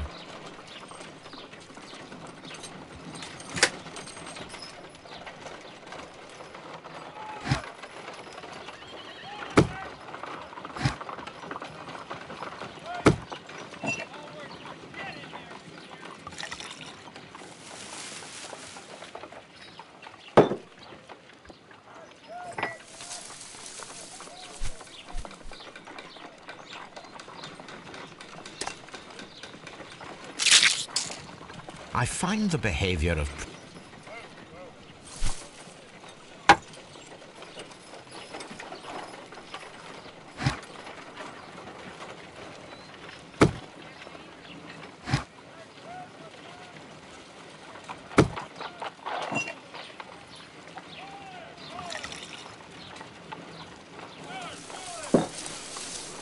It appears...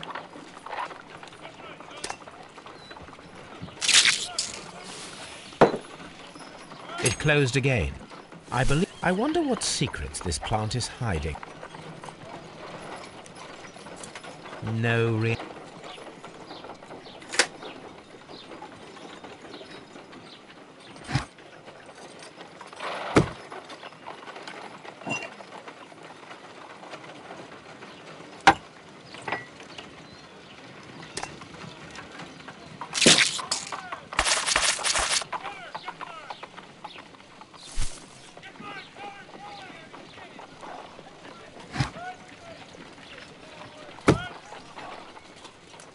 This is a strange...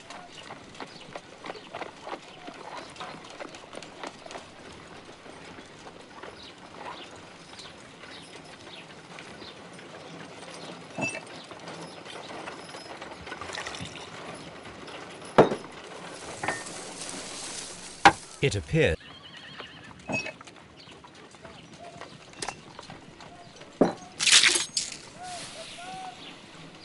It closed... I wonder...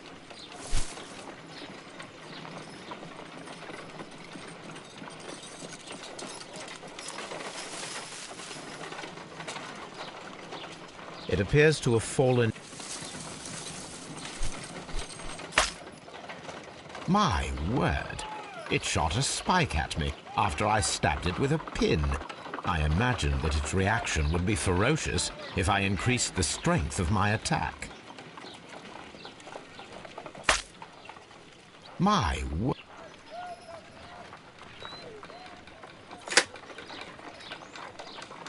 A prickly plant.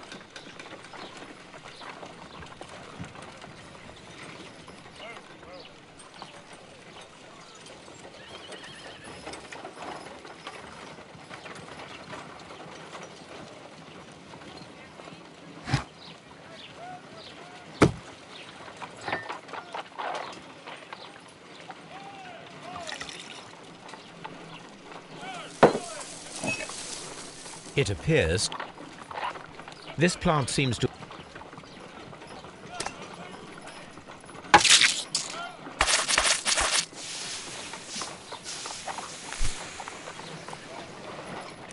Toxic gas with spores. Extraordinary. The plants would be capable of killing only if they were directly next to the victim and stimulated at precisely the right moment. Let us take our caterpillars to the Colonial Collection Room. We may see things more clearly there. It is too early, Watson. Our suspects will be there. Let us investigate Kew Gardens one more time and ask some questions.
Can you tell me if you saw Mr. Montague Dunn on the day of his death?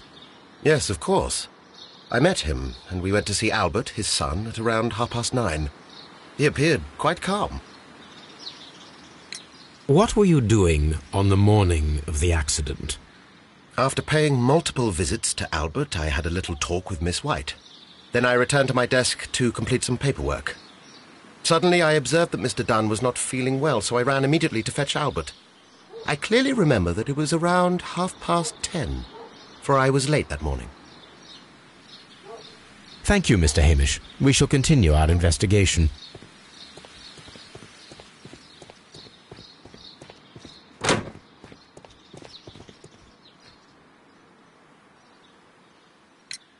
Your father's death does seem highly suspicious. What were your movements here on that day? Suspicious. Well, I was working in the seed house, taking care of Lysa something, or Lear Pontus, or... No, wait. These Latin names. And I spent so many hours trying to memorize them. Did you see your father that day? Yes. He came here with Mr. Hamish for his weekly visit. There was nothing unusual about that. And then? Nothing. They stepped out to the backyard. It was perhaps 20 minutes before 10 o'clock.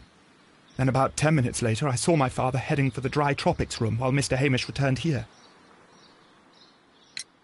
And Mr. Hamish and Miss White, what were they both doing that morning? Mr. Hamish visited me a couple of times. I also saw him returning from talking with Miss White, and that was at 10 minutes past 10. But then he ran back here to me to tell me that my father was feeling unwell. We hurried across to the water lily room, and I found my father lying dead on the floor. Oh, my God. Thank you, young man. We shall see you again soon.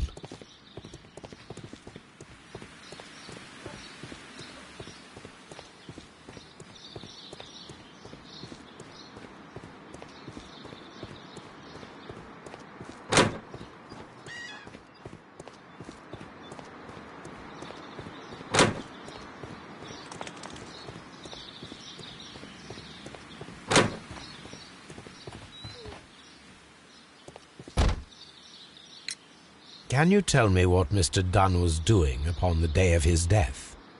I can, but there is nothing very special to say. I was in the laboratory when I saw Mr. Dunn heading towards me.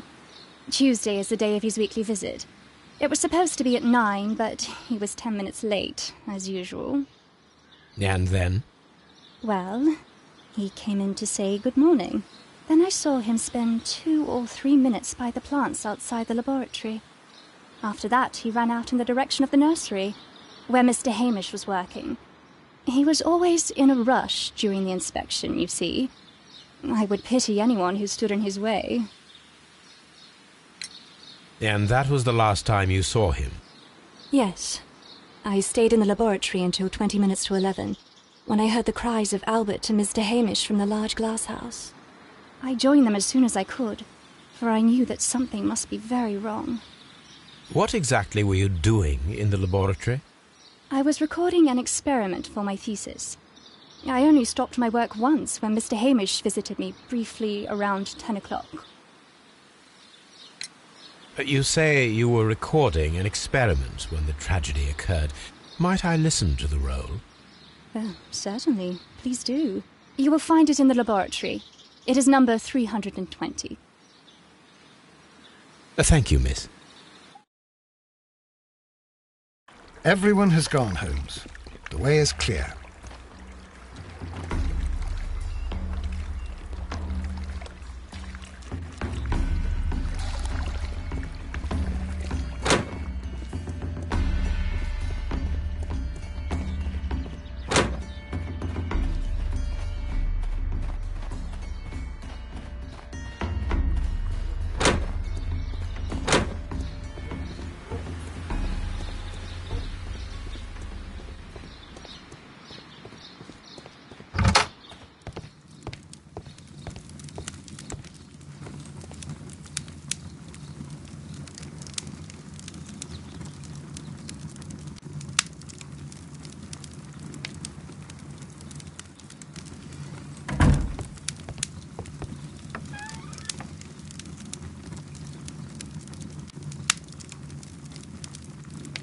Here it is.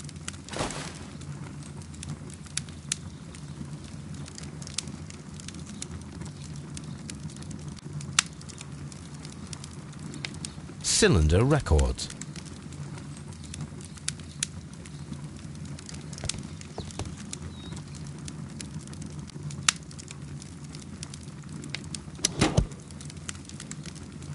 These plants, classified as shrubs or grasses, have adapted to their arid environment due to a system of underground roots. This recording seems very long.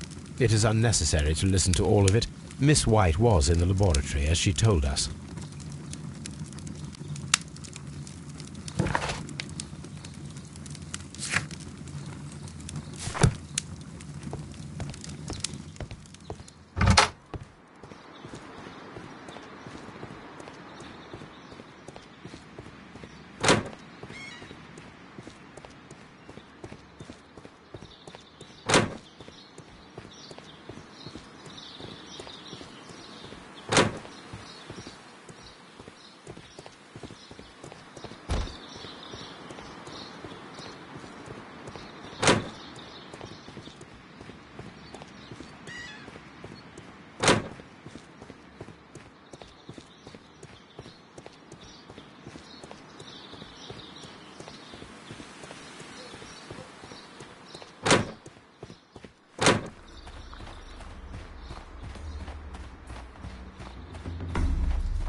water...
When Montague Dunn was standing close by the plants, the caterpillars were released and caused the deadly spores to activate. Panicking, and likely already half asphyxiated, Montague Dunn started back and knocked over the bust. He rushed to the door, but it was locked. He had to force it open with his shoulder. We already know the outcome. Montague Dunn collapsed and died not far from the pool. Well, it is time to perform our experiment on the ventilation system.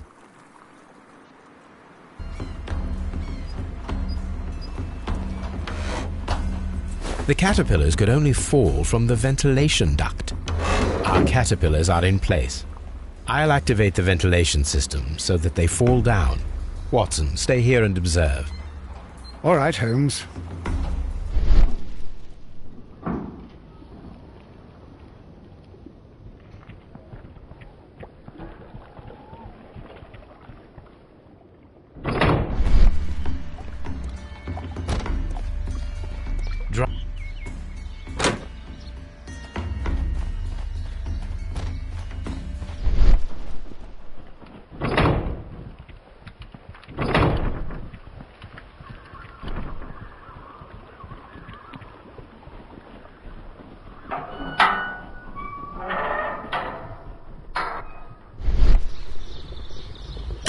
The power is on.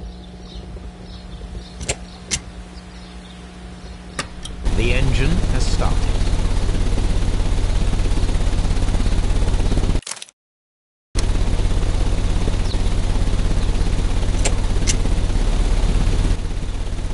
The ventilation system is working.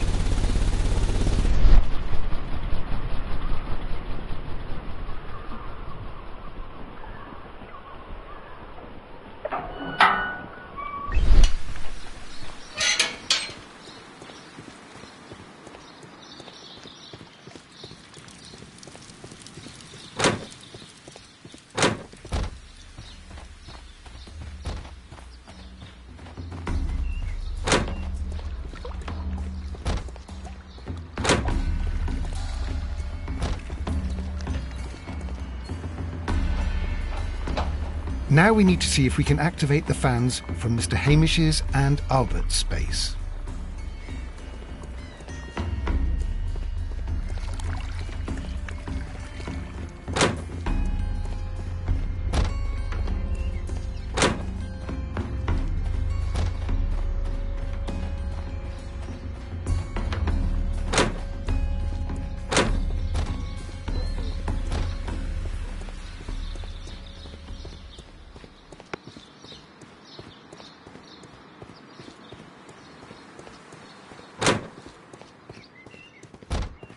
We can see the interior of the Colonial Collection Room from this window. This is one of the outlets of the ventilation system. Excellent. This ventilation fan is working. Let us see if I can activate the other one.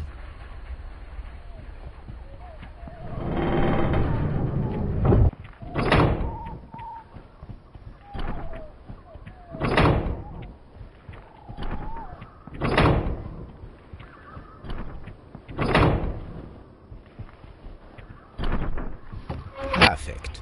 Now I just need to find Watson to check the result.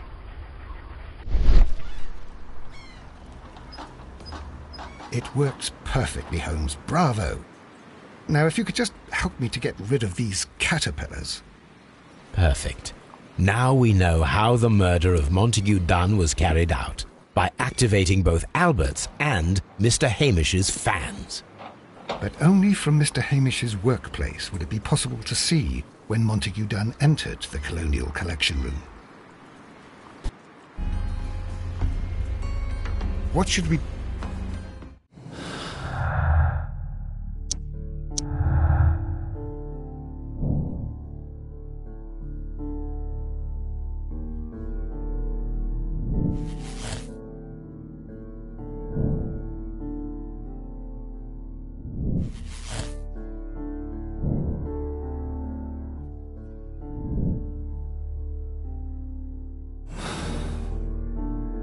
Let's go to Scotland Yard.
Locked.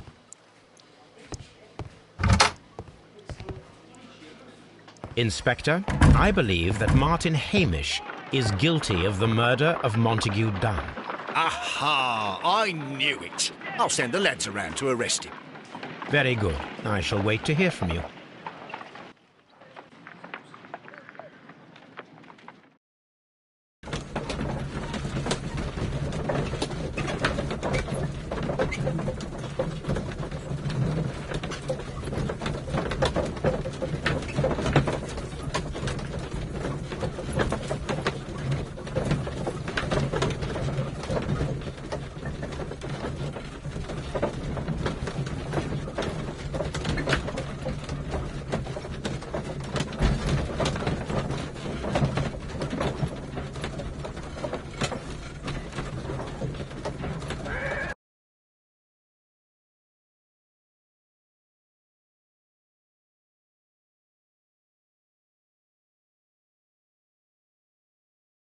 Inspector, I came here as quickly as I could. Martin Hamish is in the large glass house. There's no need to hurry.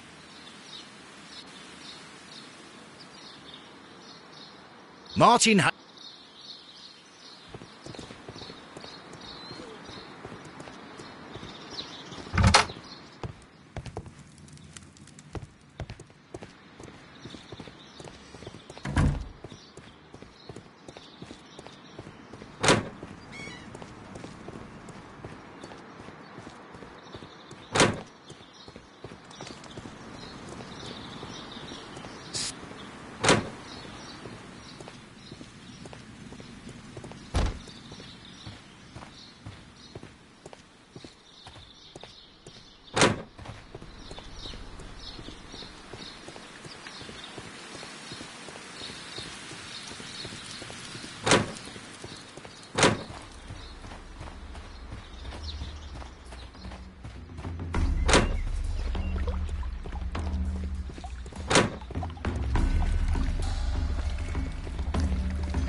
What should we do next, Holmes?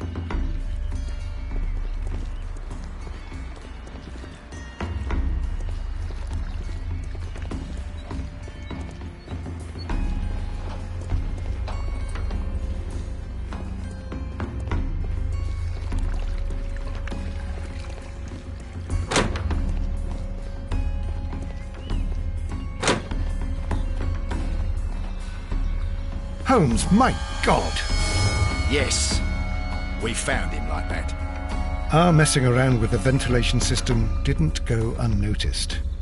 Mr. Hamish realized that we knew.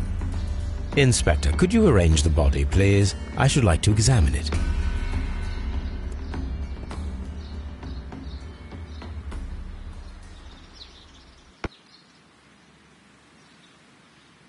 The mark around the neck is very visible.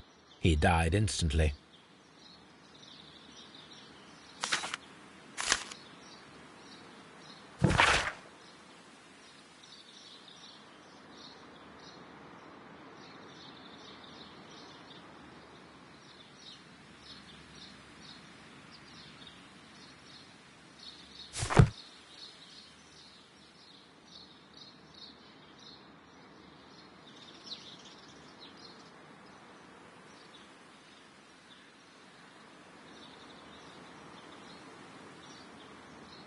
A club foot. Bravo, Watson. That is the key element of this case.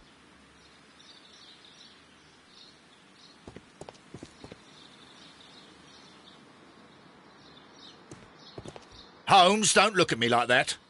I don't know what to think about all this. What should we...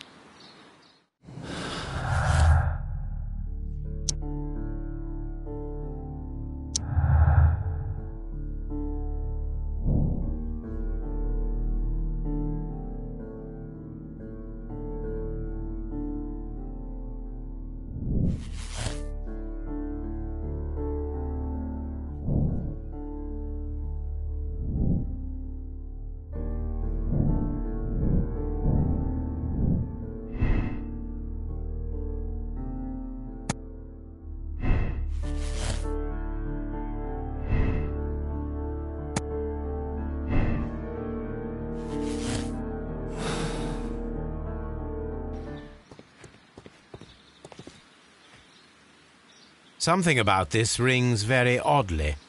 Why do you say that, Mr. Holmes? Why? Because of Mr. Hamish's club foot. Oh, I deserve to be kicked from here to Charing Cross. I should have noticed it. But, Mr. Holmes, I can't see why. No, I don't suppose you do. You must recall that Mr. Dunn was locked inside the Colonial Collection Room by the murderer. If it was Mr. Hamish, he would have had to run up to his workplace to trigger the fan situated above it, taking into consideration the condition of his foot. Well, it is still possible. Perhaps, but it is rather strange that such a person as Mr. Hamish decided to base his plan on the speed of his gait. You mean to say that somebody helped him? So the suicide is questionable? Correct. Mr. Hamish accuses only himself in his letter, and so the investigation stops. Possibly an accomplice, then? That idea had not occurred to me, Mr. Holmes. I have another idea, Inspector. Thanks to the testimony that we have collected, we are able to rebuild the events as they took place that day. With a timeline, such as we did in the Jack the Ripper case. Precisely. The map at the entrance of Kew Gardens should help us with our timeline. Let us analyze the facts and statements so that we may recreate the events of that morning.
Let us summarize.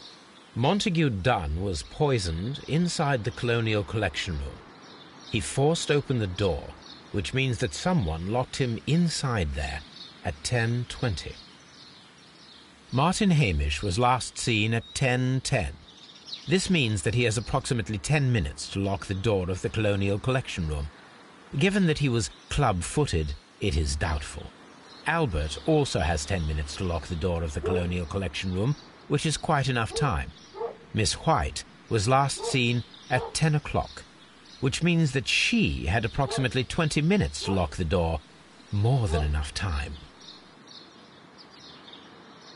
Perfect, Watson. Now, let us ascertain who assisted Martin Hamish in killing Montague Dunn. What should we do?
I don't hear anything.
But Holmes, how can you be certain that we'll find Miss White here? It is obvious, Watson. Just use your brain. I am using it. I do use it. Now that the rope has tightened around Martin Hamish, Miss White must act to erase all traces of her implication. After the suicide of her accomplice, there is one final trace remaining: the deadly plants of the Divine Syndicate. She will be there. Very good. Shall we go? Just one moment. Now listen to me, Watson. I shall see her alone. You will conceal yourself behind her, quietly. Whatever are you planning? Nothing spectacular. The impulses of women have always been a mystery to me. But she is a bold one, and so we must be cautious. All right. You can count on me, Holmes.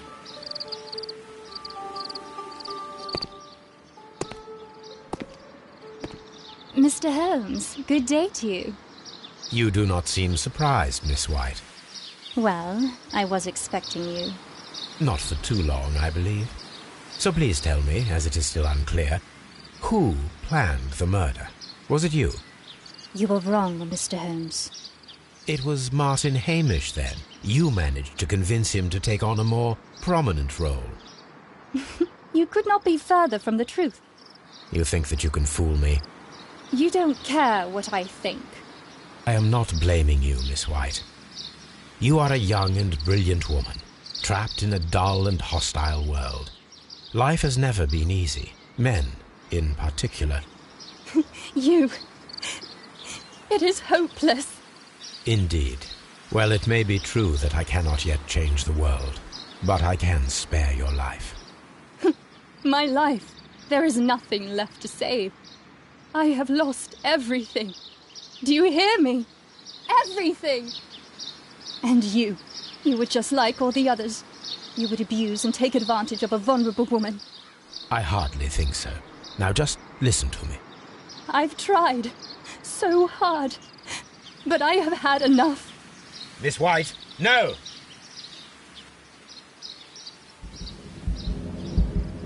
I beg you not to do this, Miss White. Don't come any closer.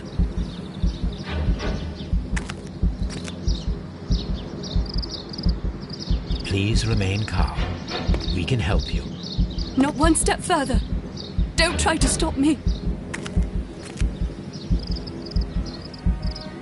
Stop this foolishness. You cannot truly want to die. No, it's too late.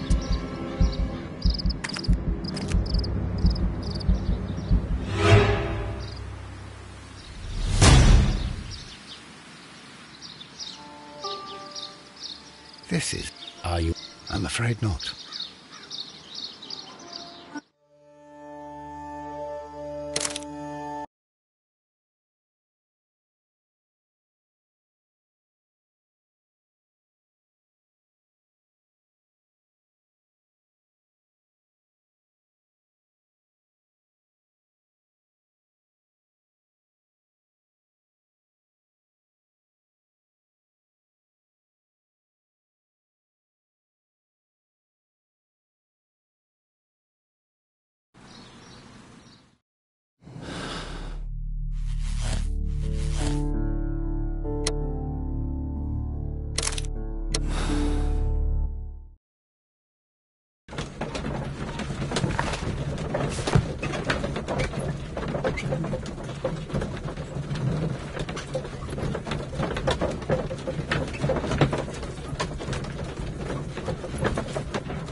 But Holmes...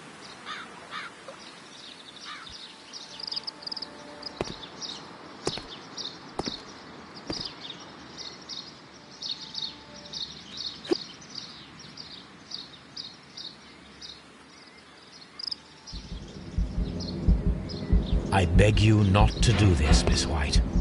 Don't come any closer.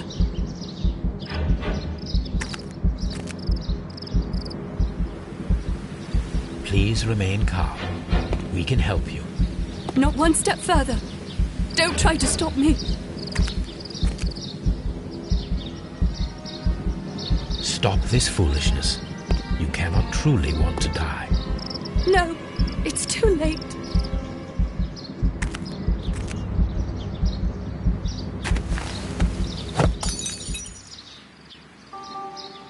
Well done, Watson. She was not faking. Miss White, you have no right to take your own life. Dr. Watson? Did you just save me? Or worse?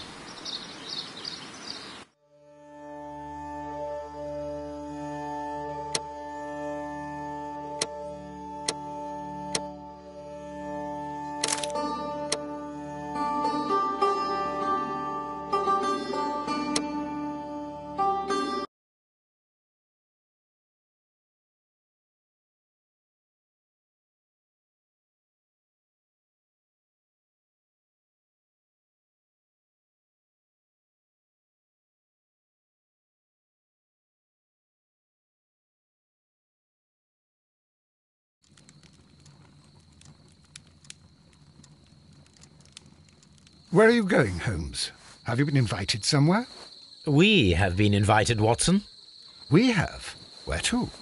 To the Baker Street Irregulars' annual dinner. They sent us an invitation. It is on the table. A dinner?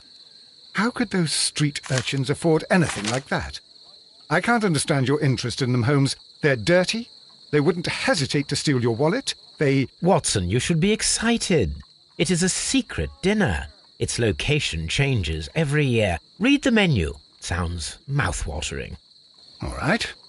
We, the secret police of Baker Street, invite you, Sherlock Holmes, and Dr. Watson to our annual dinner. Menu, entree, frozen rat-head salad. Is this a joke? Not at all. Pray continue. Main course, sow's udder in Danny Nutcracker's way.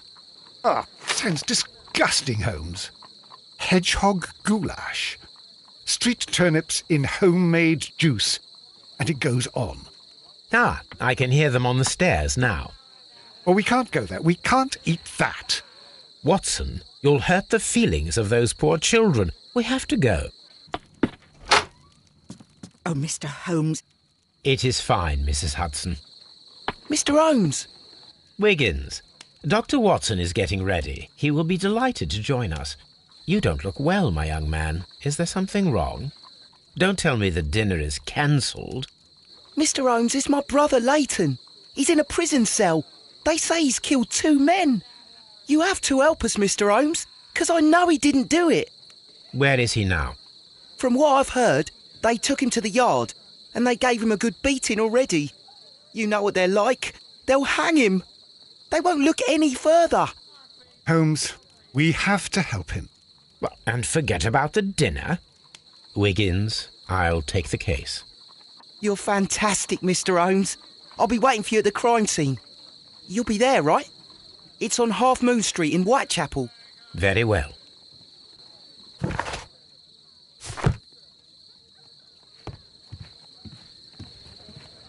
Hello, Toby. All you need now is a shawl and a mop cap, and you could be Mrs. Hudson's younger sister.